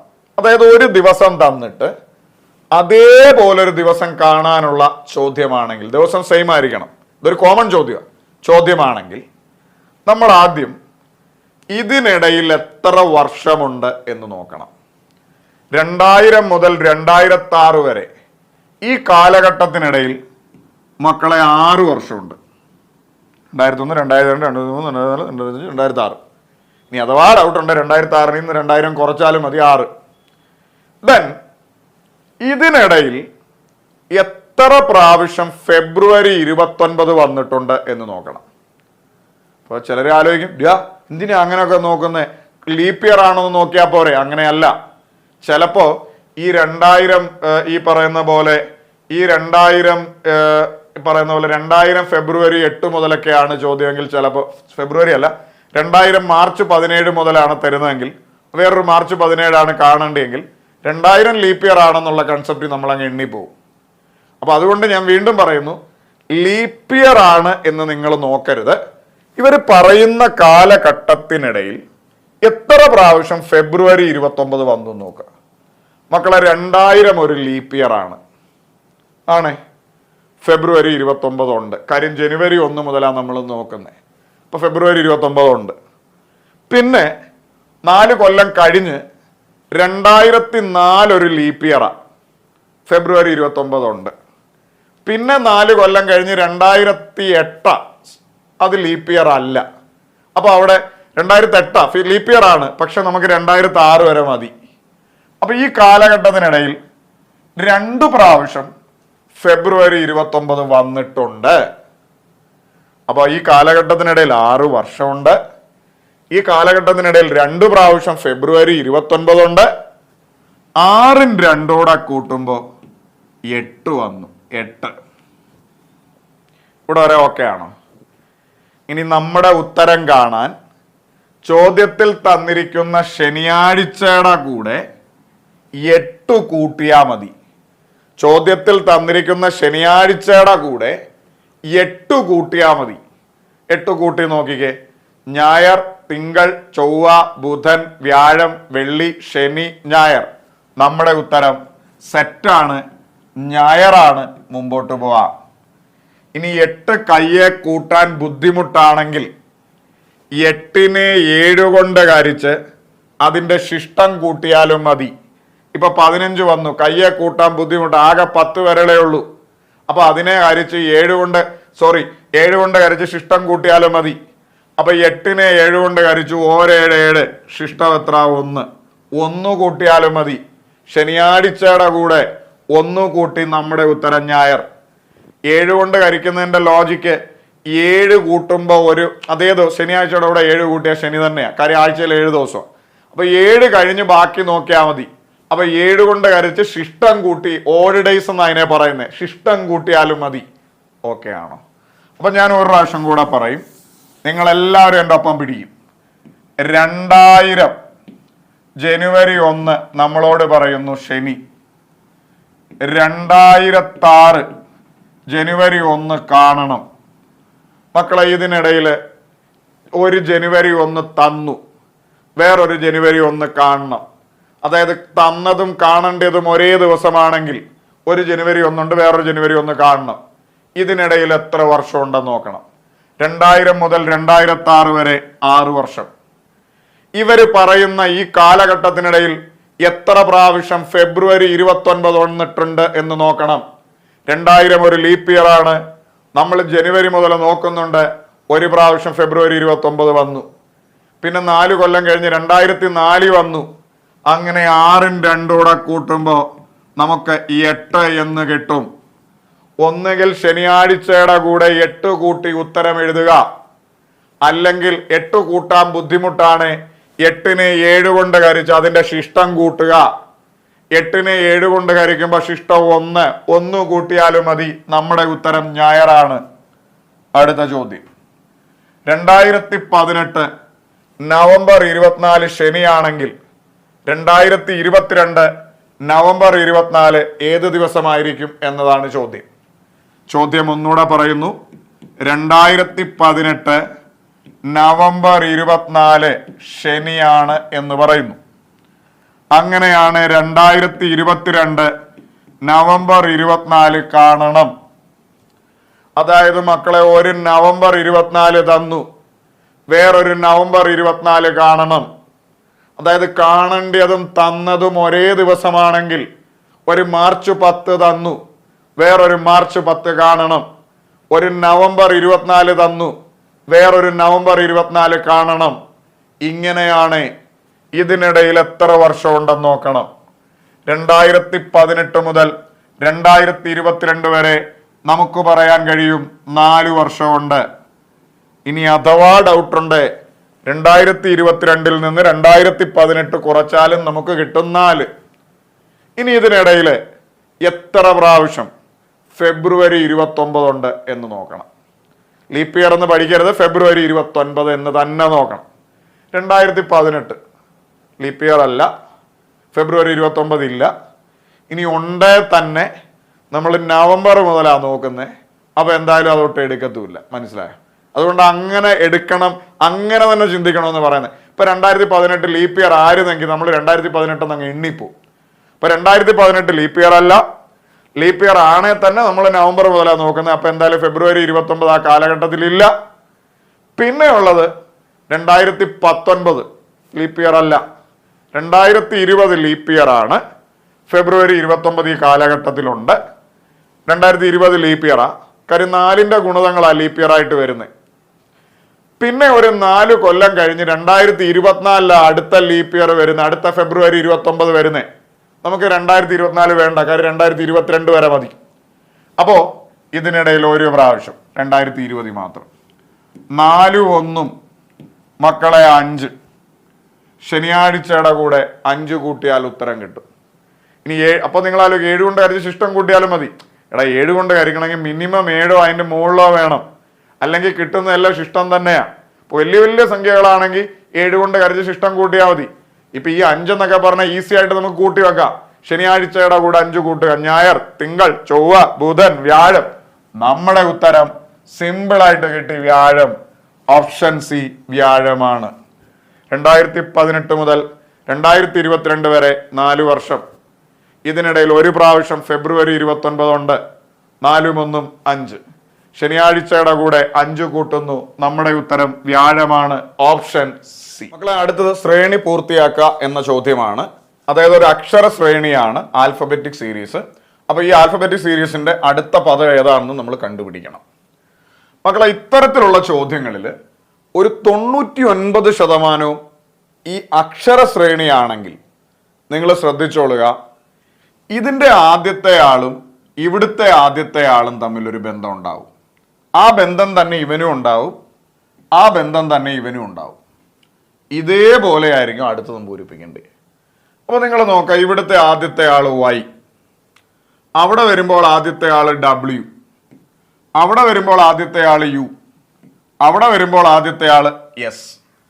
ആദ്യത്തെ ആള് Y, ഇവിടെ W, ഇവിടെ U, ഇവിടെ S. നെക്സ്റ്റ് ആണ് നമുക്ക് കാണേണ്ടത്. നിങ്ങൾ ആലോചിച്ച് നോക്ക്, Y എന്ന് പറയുന്നത് 25ാമത്തെ അക്ഷരമാണ്. W എന്ന് പറയുന്നത് 23ാമത്തെ അക്ഷരമാണ്. 25 23ആയി 2 കുറഞ്ഞു. 23ാമത്തെ അക്ഷരമാണ് W. U എന്ന് പറയുന്നത് 21ാമത്തെ അക്ഷരമാണ്. 2 കുറഞ്ഞു. നിങ്ങൾ വേണം നോക്ക്, ഡബ്ല്യുവിൽ നിന്ന് 2 കുറയുമ്പോൾ 1 2 കുറയുമ്പോഴാണ് U ആവുന്നത്.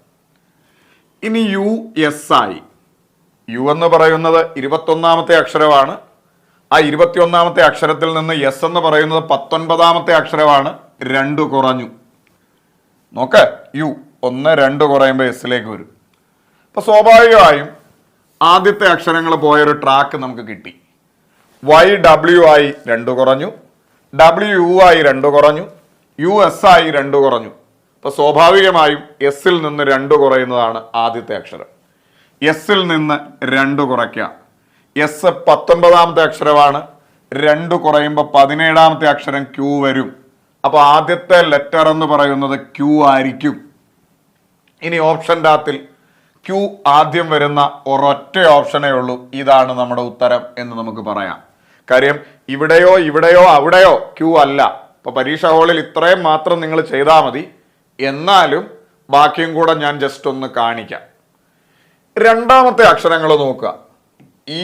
EF-I, FW-I, FH-I, HK-I.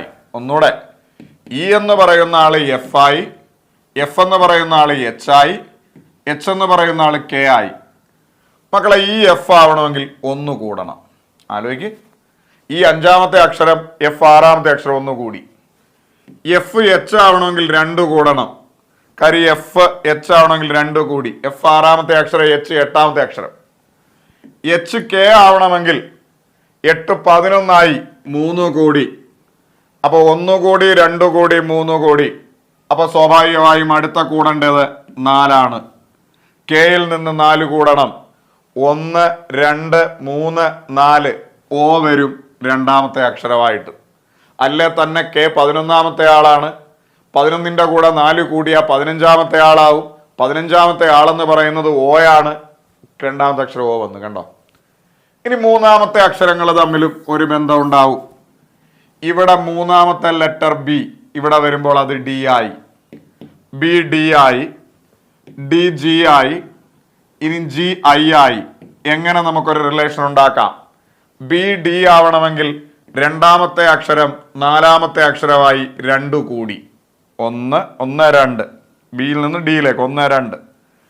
D G ആയി, ഡി എന്ന് പറയുന്നത് നാലാമത്തെ അക്ഷരം, ജി എന്ന് പറയുന്നത് ഏഴാമത്തെ അക്ഷരം, 3 കൂടി 1 2 3.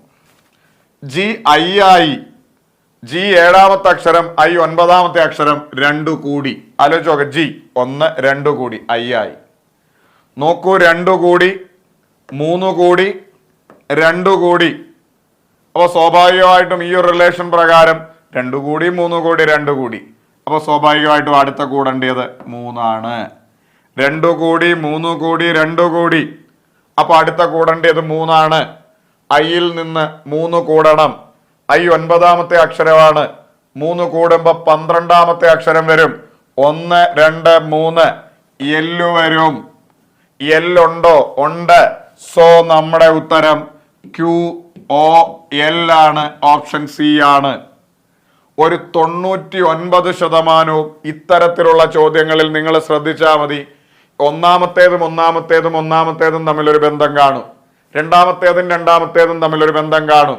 ഇങ്ങനെയായിരിക്കും 99% അക്ഷരശ്രേണികൾ പൂരിപ്പിക്കേണ്ടത്. നമുക്ക് അടുത്തോട്ട് നോക്കാം. PMT, അടുത്തത് OOS, അടുത്തത് NQR, അടുത്തത് MSQ ഡാഷ്. ഒരിക്കൽ ചോദിച്ചതാണ്, നോക്കാം. PO ആയി. PO ആവണമെങ്കിൽ നിങ്ങൾ ആലോചിക്കുക, 1 കുറഞ്ഞു. ON ആയി. N എന്ന് പറയുമ്പോഴും നിങ്ങൾക്കറിയാം 1 കുറഞ്ഞു. കാര്യം O എന്ന് പറയുന്നത് 15ാമത്തെ അക്ഷരമാണ്. അപ്പോ N എന്ന് പറയുന്ന 14, 1 കുറഞ്ഞു. NM ആയി 1 കുറഞ്ഞു. NM ആയി 1 കുറഞ്ഞു. അപ്പൊ എമ്മിൽ നിന്ന് 1 കുറഞ്ഞ അടുത്തത് L ആയിരിക്കും. 1 കുറഞ്ഞ് L വന്നു. കാര്യം 1 പുറകോട്ട. എല്ലുള്ള ഓപ്ഷനിൽ നിന്ന് അങ്ങ് ടിക്ക് ചെയ്യാന്ന് വെച്ചാൽ ദൈവം സഹായിച്ച് എല്ലാവർക്കും 4 ആദ്യത്തെ അക്ഷരം L ആണ്. ഇനി MO ആയി. MO ആവണമെങ്കിൽ M 13ാമത്തെ ലെറ്റർ ആണ്. O ആവണമെങ്കിൽ 15ാമത്തെ ലെറ്ററിലേക്ക് പോകണം. രണ്ടാമത്തേത് നോക്കൂ, MO ആയി 2 കൂടി. OQ ആയി. OQ ആവണമെങ്കിൽ 1 2 2 കൂടി 15 17 ആയി. QS ആയി. 17 19 ആയി. നോക്ക, QS ആയി 1 2 കൂടി. അപ്പൊ നടുക്കത്തെ അക്ഷരം പോകുന്നത് 2 കൂടിയാണ്. അപ്പൊ എസിൽ നിന്ന് 2 കൂടി ഇവിടെ എഴുതണം. 19 21 ആവും. എസിൽ നിന്ന് 2 കൂടി U വരും. അല്ലേ തന്നെ നോക്ക്, 1 2 കൂടി U വരും. LU വരുന്ന ആളാണ് ഉത്തരം. ഇവിടെ LV ആണ്, LW ആണ്. അപ്പൊ LU വരുന്ന ഓപ്ഷൻ എ ആയിരിക്കും നമ്മുടെ ഉത്തരമായി വരാനായിട്ട് പോകുന്നത്. എന്നാലും നമുക്ക് അടുത്തും കൂടെ ചെറുതെ ഒന്ന് ട്രൈ ചെയ്യാം. TS ആയി. മക്കളെ, T 20ാമത്തെ ലെറ്റർ ആണ്. അത് S ആവണമെങ്കിൽ 1 കുറഞ്ഞു. SR ആയി. SR ആവണമെങ്കിലും 1 കുറഞ്ഞു. RQ ആയി. RQ ആവണമെങ്കിലും 1 കുറഞ്ഞു. കാര്യം 18ാമത്തെ ആള് 17. അപ്പൊ ക്യൂവിൽ നിന്ന് 1 കുറയുന്നതാണ്. ക്യൂവിൽ നിന്ന് 1 കുറഞ്ഞ് P വരും. LUP ആണ് ഉത്തരം. ഓപ്ഷൻ എ ആണ്, സെറ്റ് ആണ്. അടുത്തത് മെന്റൽ എബിലിറ്റിയിലെ ഒരു ചോദ്യമാണ്. ഒറ്റയാൻ ഏതാണ് എന്നതാണ് ചോദിച്ചേക്കുന്നത്. 4 ഓപ്ഷൻ ഉണ്ട്. അപ്പോൾ ഇതിനകത്തുനിന്ന് ഒറ്റയാനെ നമുക്ക് എങ്ങനെ കണ്ടുപിടിക്കാം നോക്കാം. ഇത് പെട്ടെന്ന് നോക്കുമ്പോൾ നമുക്ക് മനസ്സിലായി എല്ലാം ഒറ്റ സംഖ്യകളാണ്. 2 എണ്ണം 4 എണ്ണം ഉണ്ട്. 4 ഒക്കെ ഉള്ള 2 സംഖ്യകളും 3 ഒക്കെ ഉള്ള 2 സംഖ്യകളും ഉണ്ട്. ഇനി ഇതെല്ലാം കൂട്ടി നോക്കി കഴിഞ്ഞാൽ 8 7 15 20 ആണ്. ഇത് കൂട്ടുമ്പോൾ 9 7 16, 16 9 24 വരും. 9 7 16, 16 9 25 വരും. ഇത് കൂട്ടുമ്പോൾ 9 8 17 18 വരും. ഇത് കൂട്ടുമ്പോൾ എന്തായാലും 3ന്റെ ഗുണിതമോ 9ന്റെ ഗുണിതമോ ഒന്നും അല്ല. പിന്നെ എങ്ങനെ നമുക്ക് ഉത്തരത്തിലേക്ക് വരാം? മക്കളെ, ഈ സാധനം ഒരു 11ന്റെ ഗുണിതമാണോ എന്ന് നമുക്ക് ചെക്ക് ചെയ്യാം. 11ന്റെ ഗുണിതമാണോ എന്ന് എങ്ങനെ പെട്ടെന്നറിയാം? ഡിവിസിബിലിറ്റി റൂളിൽ നമ്മൾ പഠിച്ചിട്ടുണ്ട്, ഒന്നിടവിട്ടുള്ള സംഖ്യകൾ കൂട്ടുക, എന്നിട്ട് അവരുടെ വ്യത്യാസം എടുക്കുക. ഈ വ്യത്യാസം 11ന്റെ ഗുണിതമോ പൂജ്യമോ ആയാൽ ആ സംഖ്യയെ നമുക്ക് 11 കൊണ്ട് ഹരിക്കാം. അല്ലെ 11 കൊണ്ട് ഹരിച്ചു നോക്കിയാലും മതി. ജസ്റ്റ് ഞാൻ പറയുന്നത് ശ്രദ്ധിക്കുക. 8, 7, 5 ഒന്നിടവിട്ട് കൂട്ടുക. 8ഉം 5ഉം കൂടെ കൂട്ടുമ്പോൾ 13. പിന്നെ ഇവൻ എന്തായാലും കൂട്ടാൻ ഒരു സെറ്റ് കൂടി ഇല്ല, അപ്പോൾ അത് 7. ഒന്നുകൂടെ ഒന്നിടവിട്ടുള്ള ജോഡികൾ കൂട്ടുക. 8ഉം 7ഉം 8ഉം 5ഉം 13. ഇനി അടുത്ത 7 അടുത്ത ആളില്ലാത്തത് കൊണ്ട് ആ 7 അതുപോലെ തന്നെ എഴുതി. ഈ 13ഉം 7ഉം തമ്മിലുള്ള വ്യത്യാസം എടുക്കുക. 13ഉം 7ഉം തമ്മിലുള്ള വ്യത്യാസം 6. മക്കളെ, ഈ ഒന്നിടവിട്ടുള്ള ജോഡികൾ കൂട്ടിയിട്ട് അവരുടെ വ്യത്യാസം എടുക്കുമ്പോൾ കിട്ടുന്നത് പൂജ്യമോ 11ന്റെ ഗുണിതമോ ആയാൽ ആ സംഖ്യയെ നമുക്ക് 11 കൊണ്ട് ഹരിക്കാം. പക്ഷെ ഇത് വ്യത്യാസം വന്നത് 6ആണ്, 11 കൊണ്ട് ഹരിക്കാൻ പറ്റത്തില്ല. ഇനി 979 ഒന്നിടവിട്ട് കൂട്ട്. 9 9 കൂടെ കൂട്ടുമ്പോൾ 18. ഇനി ഇവിടെ ആരും ഇല്ല, ജോഡി എടുക്കാനില്ല, അപ്പോൾ 7 തന്നെ. 18ഉം 7ഉം ഇവരുടെ വ്യത്യാസം എടുത്തു 11. മക്കളെ, ഈ കിട്ടുന്ന വ്യത്യാസം പൂജ്യമോ 11ന്റെ ഗുണിതമോ ആയാൽ 11 കൊണ്ട് ഹരിക്കാം. ഈ കിട്ടിയ വ്യത്യാസം 11. 11 11ന്റെ ഗുണിതമാണ്. അപ്പൊ ഈ സംഖ്യയെ നമുക്ക് 11 കൊണ്ട് ഹരിക്കാം.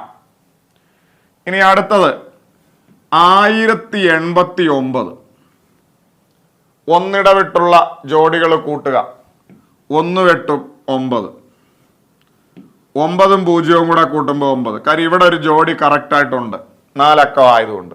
ഇവിടെ പക്ഷെ നടുക്കത്തേന് ജോഡി ഇല്ല, കാര്യം കൂട്ടാനായിട്ട് ആരുമില്ല. ഇവിടെ 7 ആരുമില്ല ഇവിടെ, അപ്പൊ ജോഡി ഇല്ലാത്തതുകൊണ്ട് അത് അതുപോലെ തന്നെ എഴുതി. അതായത് ഒന്നിടവിട്ടുള്ള ആളുകളെ കൂട്ടുക. ഒന്നിടവിട്ട ആൾ ഇവിടെ ഇല്ലാത്തതുകൊണ്ട് അത് തന്നെ ഇവിടെ വന്നു. 1 8 9, 9ഉം 0ഉം കൂടെ കൂട്ടുമ്പോൾ 9. ഇവരുടെ വ്യത്യാസം എടുക്കുക 0. 9 9 വ്യത്യാസം 0. അപ്പൊ ഒന്നിടവിട്ടുള്ള സംഖ്യകളുടെ വ്യത്യാസം നമുക്ക് 0 വ്യത്യാസം പൂജ്യമോ 11ന്റെ ഗുണിതമോ ആയാൽ ഈ സംഖ്യയെ നമുക്ക് 11 കൊണ്ട് ഹരിക്കാം. ഇവിടെ വ്യത്യാസം 0ആണ്, 11 കൊണ്ട് ഹരിക്കാം. അടുത്തത് 1067 ഒന്നിടവിട്ടുള്ള സംഖ്യകൾ കൂട്ടി നോക്കാം. 1ഉം 6ഉം കൂടെ കൂട്ടിയ 7, 0ഉം 7ഉം കൂടെ കൂട്ടിയ 0 പറയുന്ന കൂട്ടുകാരൻ എനിക്കുണ്ടായിരുന്നു, നിങ്ങൾ പറയരുത്. 0 7ഉം കൂടെ കൂട്ടിയ 7. ഇവരുടെ വ്യത്യാസം 0. ഈ കിട്ടുന്ന വ്യത്യാസം പൂജ്യമോ 11 11ന്റെ ഗുണിതങ്ങളോ 22 33 11 ഇതിലേതെങ്കിലും ഗുണിതങ്ങളോ ആയാൽ ഈ സംഖ്യയെ 11 കൊണ്ട് ഹരിക്കാം. വ്യത്യാസം 0, ഈ സംഖ്യയെ 11 കൊണ്ട് ഹരിക്കാം. അപ്പോ ഇവനെയും നമുക്ക് 11 കൊണ്ട് ഹരിക്കാം, ഇവനെയും നമുക്ക് 11 കൊണ്ട് ഹരിക്കാം, ഇവനെയും നമുക്ക് 11 കൊണ്ട് ഹരിക്കാം. പക്ഷെ ഇവനെ മാത്രം 11 കൊണ്ട് ഹരിക്കാൻ പറ്റുകയില്ല. ഇത് 3ഉം 11ന്റെ ഗുണിതമാണ്, പക്ഷെ ഇത് 11ന്റെ ഗുണിതം അല്ല. അപ്പോൾ ഒറ്റയാൻ ആരാന്ന് ചോദിച്ചാൽ നമുക്ക് പറയാൻ കഴിയും ഓപ്ഷൻ എ ആണ് ഉത്തരം. സെറ്റാണ്, മുമ്പോട്ട് പോകാം. ഓക്കെ ആണോ? ഇനി ഞാൻ ഒരു കാര്യം കൂടെ പറയട്ടെ. ഇനി ചില ആളുകൾ മനസ്സിലെങ്കിലും ചിന്തിക്കും, 1089 33ന്റെ സ്ക്വയർ ആണ്, അപ്പോൾ ഇതൊരൊറ്റയാനായിട്ട് നമുക്ക് കൺസിഡർ ചെയ്യാൻ പറ്റില്ലേ? മക്കളെ, ഒറ്റയാനിന്റെ റൂൾ എന്ന് പറഞ്ഞു കഴിഞ്ഞാൽ നിങ്ങൾ ശ്രദ്ധിക്കുക, ഒറ്റയാൻ, ഓടുമാൻ, കൂട്ടത്തിൽ പെടാത്തവൻ. ശരിക്കും പറഞ്ഞാൽ ഒറ്റയാനെ പറഞ്ഞു കഴിഞ്ഞാൽ സിമ്പിളി പറഞ്ഞാൽ വീട്ടിൽ കയറ്റാൻ കൊള്ളാത്തവൻ എന്നാണ്. അതായത് ഇപ്പോൾ ഒരു സംഖ്യയുടെ മാത്രം പ്രത്യേകത കൊണ്ട് അവൻ ഒറ്റയാനാവത്തില്ല. എല്ലാ മനുഷ്യർക്കും എല്ലാ സംഖ്യകൾക്കും ഒരു പ്രത്യേകത ഉണ്ട്. ആ പ്രത്യേകത കൊണ്ട് ഇപ്പോൾ എന്നെ പോലെയല്ല നിങ്ങൾ, നിങ്ങളെ പോലെയല്ല വേറൊരാൾ. Every one is unique. പക്ഷെ ആ ഒരു പ്രത്യേകത കൊണ്ട് ഒരാൾ ഒരിക്കലും ഒറ്റയാനായി മാറത്തില്ല. ഒറ്റയാന്റെ കൺസെപ്റ്റ് എന്ന് പറഞ്ഞാൽ 3 പേർക്കും പൊതുവായ ഒരു പ്രത്യേകതയുണ്ട്. ആ പ്രത്യേകത ഇല്ലാത്ത 4മത്തവൻ, ആ രീതിയിൽ വേണം എടുക്കാൻ. 3 പേർക്ക് പൊതുവായ ഒരു പ്രത്യേകതയുണ്ട്, ആ പ്രത്യേകത ഇല്ലാത്ത 4മത്തവൻ. അതായത് ഇപ്പം പലരും എപ്പോഴും പരീക്ഷ കഴിഞ്ഞ് ചോദിക്കാറുള്ള, ഇവൻ ഇങ്ങനൊരു പ്രത്യേകത ഉണ്ട്, ഇവൻ ഒറ്റയാൻ അല്ല. ഒറ്റയാനാവണമെങ്കിൽ മൂന്ന് പേർക്കും കോമണായ ഒരു പ്രത്യേകതയുണ്ട്. ആ പ്രത്യേകത ഇല്ലാത്തവൻ അവനാണ് ഒറ്റയാൻ. അതായത് ഇപ്പൊ എല്ലാ സംഖ്യക്കും എന്തെങ്കിലും പ്രത്യേകത ഉണ്ടാവും. നിങ്ങൾ ആലോചിച്ച് നോക്കുക, എല്ലാവർക്കും ഉണ്ടാവും. അങ്ങനെയല്ല, ഒറ്റയാന്റെ കൺസെപ്റ്റ് മൂന്ന് പേർക്കും പൊതുവായ ഒരു സാധനം അതില്ലാത്തവൻ. മൂന്ന് പേരും 11ന്റെ ഗുണിതമാണ്, പക്ഷെ ഇവനല്ല. അപ്പൊ ഈ ഒറ്റയാൻ ആരാന്ന് ചോദിച്ചാൽ ഓപ്ഷൻ എ ആണ് മുമ്പോട്ട് പോവാം. ഇനി ഇതിന്റെ കൂട്ടത്തിൽ ഞാൻ ഒരു കാര്യം കൂടെ പറയട്ടെ. ഈ ഒറ്റയാനെന്ന് പറയുമ്പോൾ ഇപ്പോഴത്തെ പരീക്ഷയ്ക്ക് കട്ടായി പോകുന്ന ചോദ്യം എന്നാണ് അർത്ഥമെന്ന് എനിക്ക് തോന്നുന്നു. കാര്യം കഴിഞ്ഞ നാളുകളിൽ നടന്ന മിക്കവാറും ഉള്ള എല്ലാ പരീക്ഷയ്ക്കും ഈ ഒറ്റയാൻ ഡിലീറ്റ് ചെയ്യപ്പെട്ടിട്ടുണ്ട്. ഇപ്പൊ ഏറ്റവും ലേറ്റസ്റ്റ് പറയുകയാണെങ്കിൽ ഖാദി ബോർഡ് LDCയുടെ മെയിൻസിൽ വരെ ഒറ്റയാന്റെ ചോദ്യം ഡിലീറ്റ് ചെയ്യപ്പെട്ടു. അപ്പോൾ ഒരു നടക്ക് നോക്കിയിട്ട് പറ്റുന്നില്ലെങ്കിൽ ഈ ഒരു ചോദ്യം ഒന്നും അത്ര വലിയ സമയം കളയരുത്. കാര്യം ഒറ്റയാന്റെ ചോദ്യങ്ങളൊക്കെ ചിലപ്പോഴൊക്കെ മിക്കവാറും പരീക്ഷയ്ക്ക് ഡിലീറ്റ് ചെയ്യപ്പെടുന്നുണ്ട്. എന്തുകൊണ്ട് ഖാദി ബോർഡിന്റെ ഒക്കെ ചോദ്യം എന്തുകൊണ്ടാണ് ഡിലീറ്റ് ചെയ്യുന്നതെന്ന് പോലും എനിക്ക് മനസ്സിലാവുന്നില്ല. ചോദ്യം ഇങ്ങനെയാണ്: ഒരു സമാന്തര ശ്രേണിയിൽ 7-ാം പദത്തിന്റെ 7 മടങ്ങ് അതിൻ്റെ തന്നെ 11-ാം പദത്തിന്റെ 11 മടങ്ങിന് തുല്യമാണ് എങ്കിൽ ആ ശ്രേണിയുടെ 18-ാം പദം എത്ര എന്നതാണ് ചോദ്യം. അരിതമെറ്റിക് പ്രോഗ്രഷനുമായി ബന്ധപ്പെട്ട ഒരു ചോദ്യമാണ്. ഈ ചോദ്യത്തിലോട്ട് പോകുന്നതിന് മുമ്പ് ഞാനൊരു കാര്യം പറയട്ടെ. ഒരു അരിതമെറ്റിക് പ്രോഗ്രഷന്റെ 7-ാം പദം എങ്ങനെയാ കാണുന്നത്? A+6D. 11-ാം പദം എങ്ങനെയാ കാണുന്നത്? A+10D. 18-ാം പദം എങ്ങനെയാ കാണുന്നത്? A+7D. 5-ാം പദം എങ്ങനെയാ കാണുന്നത്? A+4D. അതായത് A+n-1 × D ആണ് ഇക്വേഷൻ. 50-ാം പദം എങ്ങനെയാ കാണുന്നത്? A+49D. മക്കളെ, നമുക്ക് ഇവിടെ എന്തുവാ വേണ്ടി? ഈ ശ്രേണിയുടെ 18-ാം പദം ഏത് എന്നതാണ് ചോദ്യം. 18-ാം പദം, അതായത് ഒരു സമാന്തര ശ്രേണിയുടെ 18-ാം പദമാണ് നമുക്ക് കാണേണ്ടി.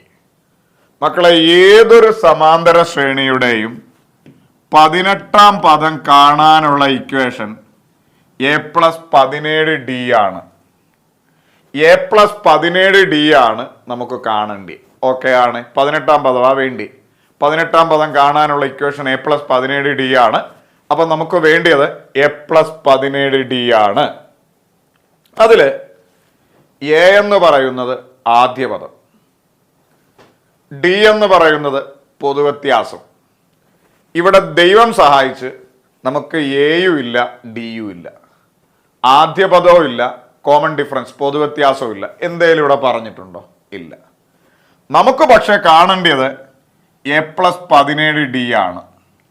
അപ്പൊ ഇവർ തന്നിട്ടുള്ള ഡേറ്റ വെച്ച് എങ്ങനെങ്കിലും A+17Dയിലേക്ക് ഇവരെ എത്തിക്കണം. ഇവരിനി എന്തുവാ തന്നെ? 7-ാം പദത്തിന്റെ 7 മടങ്ങും 11-ാം പദത്തിന്റെ 11 മടങ്ങും തുല്യമാണ് എന്നാണ് പറയുന്നത്.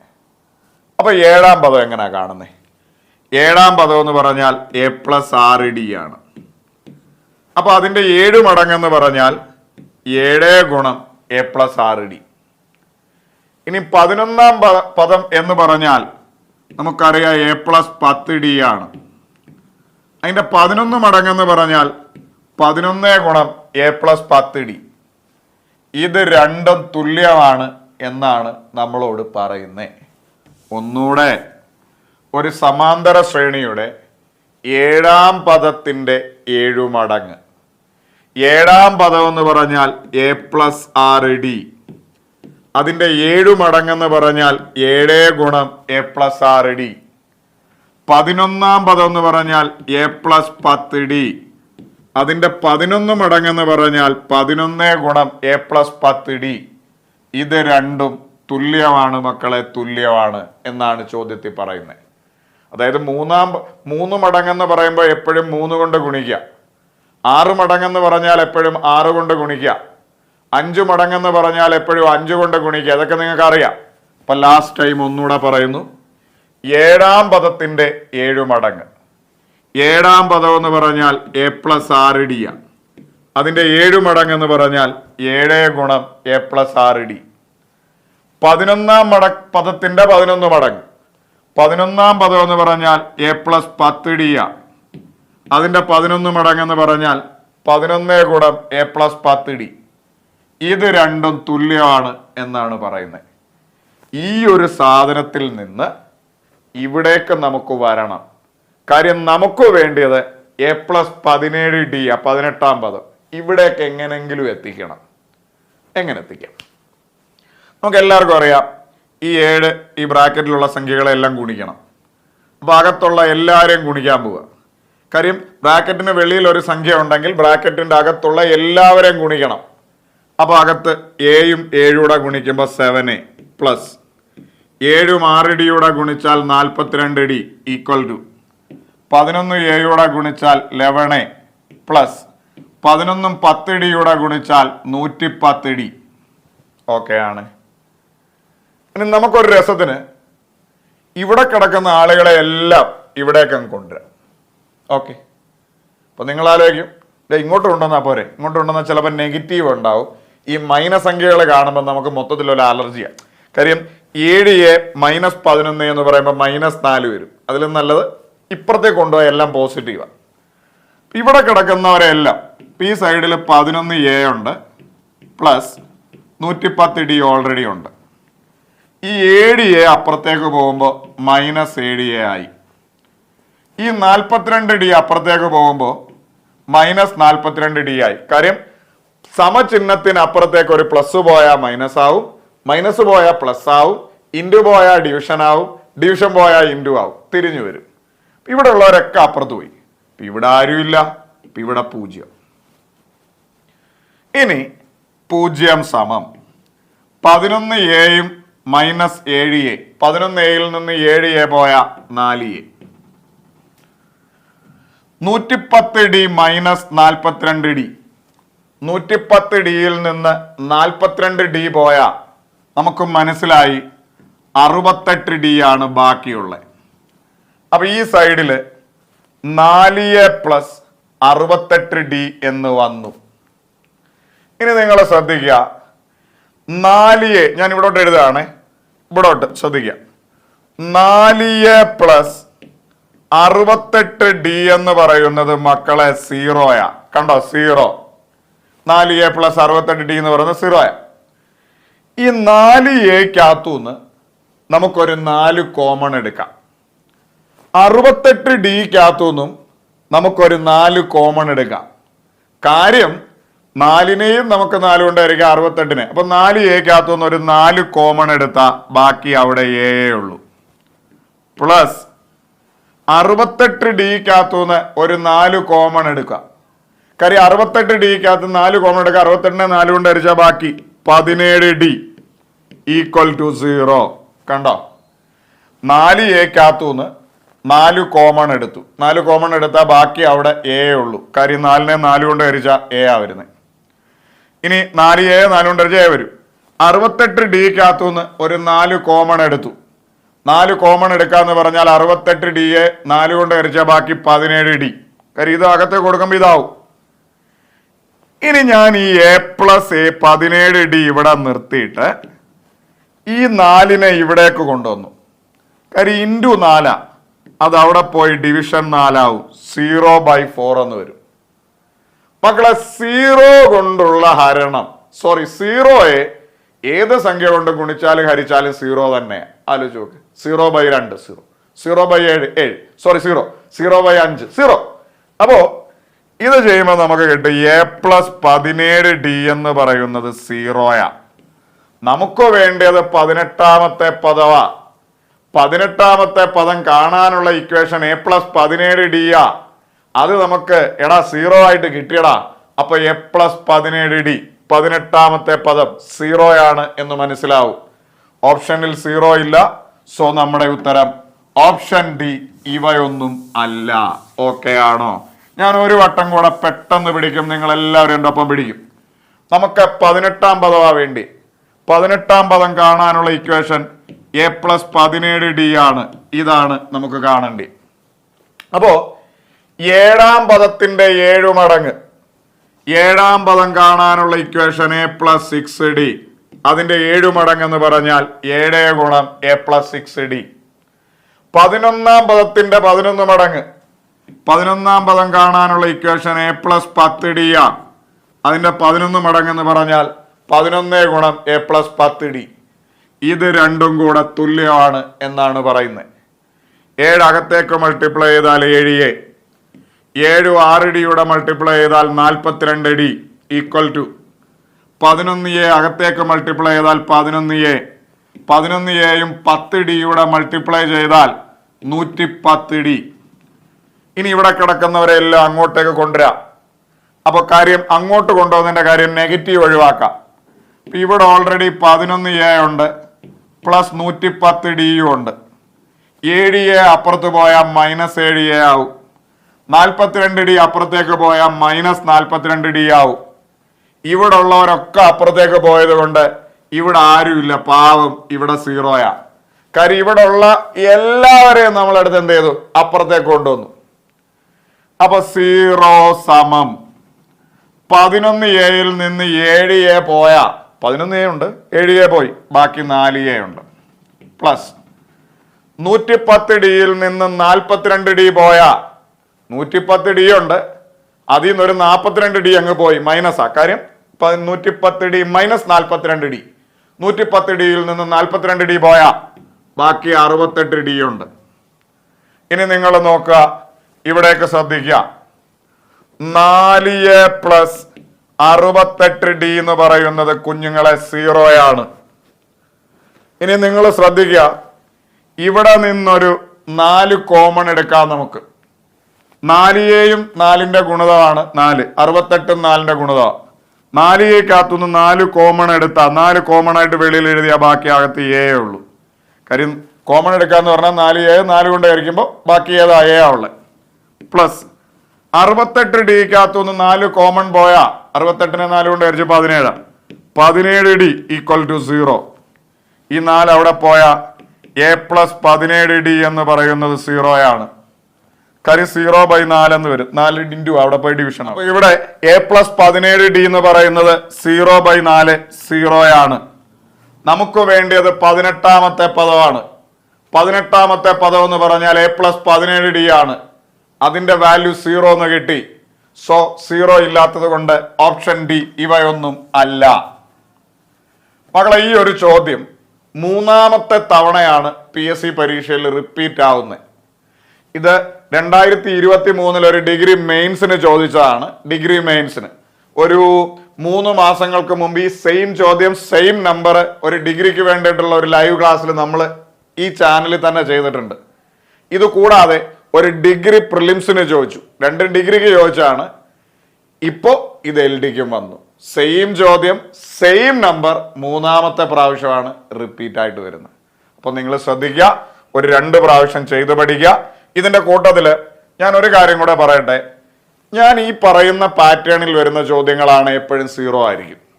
നോക്കുക, ഒരു സമാന്തര ശ്രേണിയുടെ 3ാം പദത്തിന്റെ 3 മടങ്ങും 5ാം പദത്തിന്റെ 5 മടങ്ങും തുല്യമാണ്. എന്നിട്ട് ഈ 5ഉം 3 കൂട്ടി 8ാം പദം കാണാൻ പറയും. ഇങ്ങനെ വരുന്ന ചോദ്യമാണ് എപ്പോഴും എന്തുമായിരിക്കും, 0 ആയിരിക്കും. ഇവിടെ നിങ്ങൾ അത് തന്നെയല്ലേ വന്നേ, 4 ചോക്ക്. 7ാം പദത്തിന്റെ 7 മടങ്ങും 11ാം പദത്തിന്റെ 11 മടങ്ങും തുല്യമാണ്. എന്നിട്ട് ഈ 7ഉം 11 കൂട്ടി 18ാം പദം കാണാൻ പറഞ്ഞു. 0 അല്ലയോ? ഇനിയും PSC പല രീതിയിൽ ഈ സാധനം പരീക്ഷിക്കാം. അപ്പോഴൊക്കെ ഈ പാറ്റേൺ ആണെന്ന് ഉറപ്പുണ്ടേ നിങ്ങൾ കണ്ണും പൂട്ടി 0 എന്ന് എഴുതിക്കോ. വേറെണ്ണം, 15ാം പദത്തിന്റെ 15 മടങ്ങും 8ാം പദത്തിന്റെ 8 മടങ്ങും തുല്യമാണ്. എന്നിട്ട് നിങ്ങളോട് പരീക്ഷയ്ക്ക് ചോദിക്കാൻ പോകുന്നത് 15 8 കൂട്ടി 23ാം പദം എത്ര എന്നായിരിക്കും. അപ്പോഴും നിങ്ങൾ ചെയ്യേണ്ട 0 ആയിരിക്കും. ഇനി വേറൊരെണ്ണം, 11ാം പദത്തിന്റെ 11 മടങ്ങും 6ാം പദത്തിന്റെ 6 മടങ്ങും തുല്യമാണ്. 11ാം പദത്തിന്റെ 11 മടങ്ങും 6ാം പദത്തിന്റെ 6 മടങ്ങും തുല്യമാണ്. നിങ്ങളോട് ചിലപ്പോൾ ചോദിക്കാൻ പോകുന്നത് 11 6 കൂട്ടിയ 17ാം പദമായിരിക്കും. അപ്പോഴും നിങ്ങൾക്ക് കിട്ടാൻ പോകുന്ന ഉത്തരം എന്ത് തന്നെയായിരിക്കും, 0 തന്നെ ആയിരിക്കും. ഈ ഒരു പാറ്റേൺ ഒന്ന് മനസ്സിലാക്കി വെക്കുക. ഈ രീതിയിൽ ചോദ്യം വന്ന ഉറപ്പിച്ചോളുക, നിങ്ങൾക്കൊരു ലോട്ടറിയാണ്, 0 ഉത്തരം. ഇനി നമുക്ക് വളരെ വ്യത്യസ്തമായ SCERT ടെക്സ്റ്റിൽ കണ്ട സമാന്തര ശ്രേണിയുടെ ഒരു ചോദ്യം കൂടെ ഉണ്ട്. ജസ്റ്റ് അതും കൂടെ ഒന്ന് പഠിച്ചിട്ട് ക്ലാസ് വൈൻഡപ്പ് ചെയ്യാം. ചോദ്യം ഇതാണ്: ഒരു സമാന്തര ശ്രേണിയിൽ ആദ്യത്തെ 5 പദങ്ങളുടെ തുക 150ഉം ആദ്യത്തെ 10 പദങ്ങളുടെ തുക 550ഉമാണ്. എങ്കിൽ 8ാം പദം എത്ര എന്നതാണ് ചോദ്യം. ഇപ്പോൾ ഒരു സമാന്തര ശ്രേണിയുണ്ട്. ആ സമാന്തര ശ്രേണിയുടെ ആദ്യ 5 പദങ്ങളുടെ തുക 150, പിന്നെ ആദ്യ 10 പദങ്ങളുടെ തുക 550. എങ്കിൽ 8ാമത്തെ പദം എത്ര എന്നതാണ് ചോദ്യം. നല്ല ചോദ്യമാണ്. അപ്പൊ നമുക്ക് ഈ ചോദ്യം ജസ്റ്റ് എങ്ങനെയാ വേഗത്തിൽ ചെയ്യാമെന്ന് നോക്കാം. അപ്പോ ഇതാണ് ആ സമാന്തര ശ്രേണിയുടെ 10 പദങ്ങൾ എന്നിരിക്കട്ടെ. ഓക്കെ, ഏതൊക്കെയാണെന്ന് നമുക്കറിയത്തില്ല. ഇതാണ് ആ സമാന്തര ശ്രേണിയുടെ 10 പദങ്ങൾ എന്നിരിക്കട്ടെ. 10 വര ഞാനങ്ങ് വരച്ചു. ഓക്കെ, ഇനി എന്തോ നമ്മളോട് പറയുന്നത്? ആദ്യത്തെ 5 പദങ്ങളുടെ തുക 150, അതായത് 1, 2, 3, 4, 5. ഈ 5 പദങ്ങൾ കൂട്ടുമ്പോൾ 150 വരും എന്ന് പറയുന്നു. കാര്യം എത്രയാണെന്നൊന്നും നമുക്ക് അറിയത്തില്ല. ഈ 5 പദങ്ങൾ കൂട്ടുമ്പോൾ ഏതൊക്കെയാ പദമൊന്നും നമുക്ക് അറിയത്തില്ല. സമാന്തര ശ്രേണിയാണെന്ന് മാത്രം നമുക്കറിയാം. ഈ 5 പദങ്ങൾ കൂട്ടുമ്പോൾ 150 വരും. ഇനി ആദ്യ 10 പദങ്ങളുടെ തുക 550 എന്ന് പറയുന്നു. അതായത് ഇവിടെ മുതല് നോക്കിക്കോണം, ഈ 10 പദങ്ങളുടെ തുക 550 എന്ന് പറയുന്നു. കാര്യം ആദ്യം മുതലുള്ള 10 പദങ്ങളുടെ തുക 550. ഇനി 5 പദങ്ങളുടെ തുക 150. അങ്ങനെയാണ് ഞാനൊരു കാര്യം പറയട്ടെ. 6 മുതൽ കേട്ടോണം, ശ്രദ്ധിച്ചോണം, 10 വരെയുള്ള പദങ്ങളുടെ തുക 400. നിങ്ങൾ ആലോചിക്കുക, അതെങ്ങനെയാണ്? എടാ, 10 പദങ്ങളുടെ തുക 550, ആദ്യ 5 പദങ്ങളുടെ തുക 150, അപ്പൊ ബാക്കി 5 പദങ്ങളുടെ തുക 400 അല്ലേ? ആലോചിച്ച് നോക്ക്. 10 പേരുണ്ട്. 10 പേരുടെ കയ്യിൽ 550 മാങ്ങയുണ്ട്. അതിൽ ആദ്യ 5 പേരുടെ കയ്യിൽ 150 മാങ്ങയാണ്. അപ്പൊ ബാക്കി 5 പേരുടെ കയ്യിൽ 150, 550 നിന്ന് 150 പോയി, ബാക്കി 400 മാങ്ങ അടുത്ത 5 കയ്യിലായിരിക്കുന്നത്. അപ്പൊ നമുക്ക് മനസ്സിലായി, 6ാമത്തെ പദവും 7ാമത്തെ പദവും 8ാമത്തെ പദവും 9ാമത്തെ പദവും 10ാമത്തെ പദത്തോടെ കൂട്ടുമ്പോഴാണ് 400 വരിക. നമുക്ക് 8ാമത്തെ പദം ഏതാണ് എന്ന് കാണണം. ഞാനൊരു കാര്യം ചോദിച്ചോട്ടെ. സിമ്പിളായി 6, 7, 8, 9, 10 അതിൽ നടുക്കത്തെ പദമല്ലേ 8ാമത്തെ പദം? ആലോചിച്ച് നോക്ക്. 6, 7, 8, 9, 10 അതിൽ നടുക്കത്തെ പദമല്ലേ 8ാമത്തെ പദം? ഞാനൊരു കാര്യം ചോദിച്ചോട്ടെ. സമാന്തര ശ്രേണി എന്ന് പറഞ്ഞാൽ ഒരേ ഗ്യാപ്പുള്ള സംഖ്യകളാണ്. ഒരേ ഗ്യാപ്പുള്ള സംഖ്യകളാണെങ്കിൽ അവരുടെ ശരാശരിയാണ് നടുക്ക് വരിക. ഇരട്ട സംഖ്യ, ഒറ്റ സംഖ്യ, എണ്ണൽ സംഖ്യ, അഖണ്ഡ സംഖ്യ, അരിത്തമെറ്റിക് പ്രോഗ്രഷൻ ഒരേ ഗ്യാപ്പ് ആണെങ്കിൽ ശരാശരിയാണ് നടുക്ക് വരിക. നമുക്ക് കാണേണ്ടത് നടുക്കത്തെ സംഖ്യയാണ്. ഈ നടുക്കത്തെ സംഖ്യ കാണാൻ 8ാമത്തെ പദം എന്ന് പറഞ്ഞാൽ ഈ 5 പേർക്ക് നടുക്ക് വരുന്ന ആളാണ്. ഈ 5 പേരുടെ നടുക്കത്തെ ആളെ കാണാൻ ഈ 5 പേരുടെ ശരാശരി എടുത്താ പോരേടാ പിള്ളാരെ? ശരാശരി എങ്ങനാ കാണുക? ശരാശരി എന്ന് പറഞ്ഞാൽ തുക ഡിവൈഡഡ് ബൈ എണ്ണം. തുക ഈ 5 പേർക്ക് 400. ഈ 5 പേരുടെ എണ്ണം 5. 400നെ 5 കൊണ്ട് ഭാഗിച്ച് നമുക്ക് പറയാൻ കഴിയും 8ാമത്തെ പദം എന്ന് പറഞ്ഞാൽ 80. 8ാമത്തെ പദം എന്ന് പറഞ്ഞാൽ നടുക്ക് വരുന്ന ആളാണ്. നടുക്ക് വരുന്ന ആളെന്ന് പറഞ്ഞാൽ ശരാശരിയാണ്. അപ്പൊ 8ാമത്തെ പദം കാണാൻ നടുക്കത്തെ ആളെ കണ്ടുപിടിച്ചാൽ മതി. നടുക്കത്തെ ആളെ കാണണമെങ്കിൽ ശരാശരി കണ്ടാ മതി. ശരാശരി എന്ന് പറഞ്ഞാൽ തുക ഡിവൈഡഡ് ബൈ എണ്ണമാണ്. തുക വന്ന് 400, എണ്ണം വന്ന് 5 പേര്. 400/5 80. പക്ക ഓപ്ഷൻ ബി. ആദ്യമായിട്ട് കേൾക്കുന്നവർക്ക് ഒരു ഇച്ചിരി ഡൗട്ട് ഉണ്ടാവും. SCERT ടെക്സ്റ്റിൽ കണ്ട വളരെ വ്യത്യസ്തമായ ഒരു ചോദ്യമാണ്. ഇനിയത്തെ പരീക്ഷകൾക്കൊക്കെ എപ്പോഴെങ്കിലുമൊക്കെ വരാനുള്ള സാധ്യതയുണ്ട്. ഒന്നുകൂടെ പറയും. ഒരു സമാന്തര ശ്രേണിയിൽ ആദ്യ 5 പദങ്ങളുടെ തുക 150, ആദ്യത്തെ 10 പദങ്ങളുടെ തുക 550 എങ്കിൽ 8-ാം പദം. അപ്പൊ ഞാൻ ഈ സമാന്തര ശ്രേണിയിൽ ഇത് 1-ാമത്തെ പദം, ഇത് 2-ാമത്തെ പദം, 3-ാമത്തെ പദം, 4-ാമത്തെ പദം, T1 T2 T3 T4 term എന്ന ഉദ്ദേശിക്കുക. ഇത് 5-ാമത്തെ പദം, 6-ാമത്തെ പദം, 7-ാമത്തെ പദം, 8-ാമത്തെ പദം, 9-ാമത്തെ പദം, 10-ാമത്തെ പദം. ഓക്കെ, വേണേ 5 10 വര കൊണ്ട് വേണേലും സൂചിപ്പിക്കാം കേട്ടോ, നിങ്ങളുടെ സൗകര്യം. ഇതാണ് 10 പദങ്ങൾ. ഇതില് ആദ്യ 5 പദങ്ങളുടെ തുക 150. ആദ്യ 5 പദങ്ങൾ എന്ന് പറയുമ്പോൾ 1 മുതൽ 5 വരെയുള്ള പദങ്ങളുടെ തുകയാണ് 150.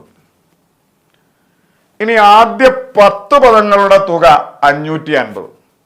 ആദ്യ 10 പദങ്ങൾ എന്ന് പറയുമ്പോൾ 1 മുതൽ 10 വരെയുള്ള പദങ്ങൾ, 1-ാമത്തെ പദം മുതൽ 10-ാമത്തെ ആദ്യ 10 പദങ്ങളുടെ തുക 550.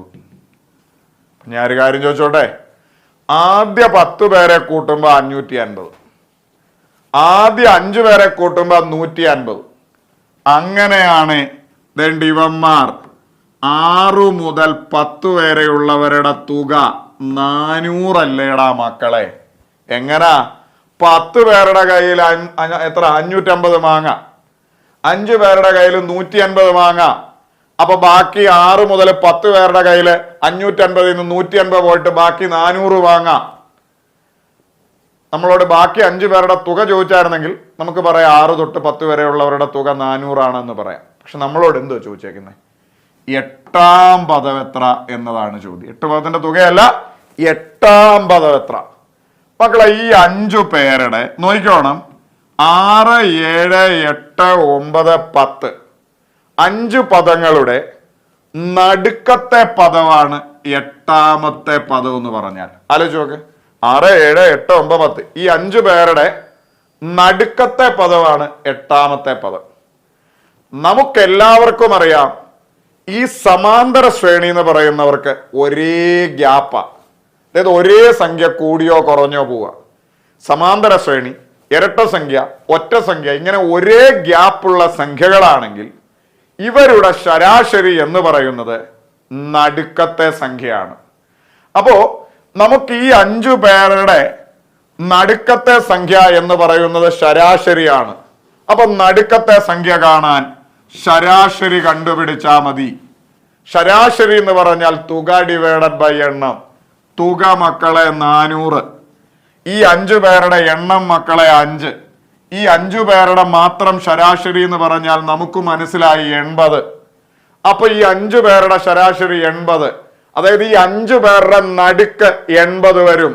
ഈ 5 പേരുടെ അതായത് 6 മുതൽ 10 വരെ ഉള്ളവരുടെ നടുക്കാണ് ശരാശരി വരിക. നടുക്കെന്ന് പറഞ്ഞാൽ 8-ാമത്തെ പദം, അത് ശരാശരിയാണ്, 80 ആണ്. അപ്പൊ 8-ാമത്തെ പദം നടുക്കാണ്.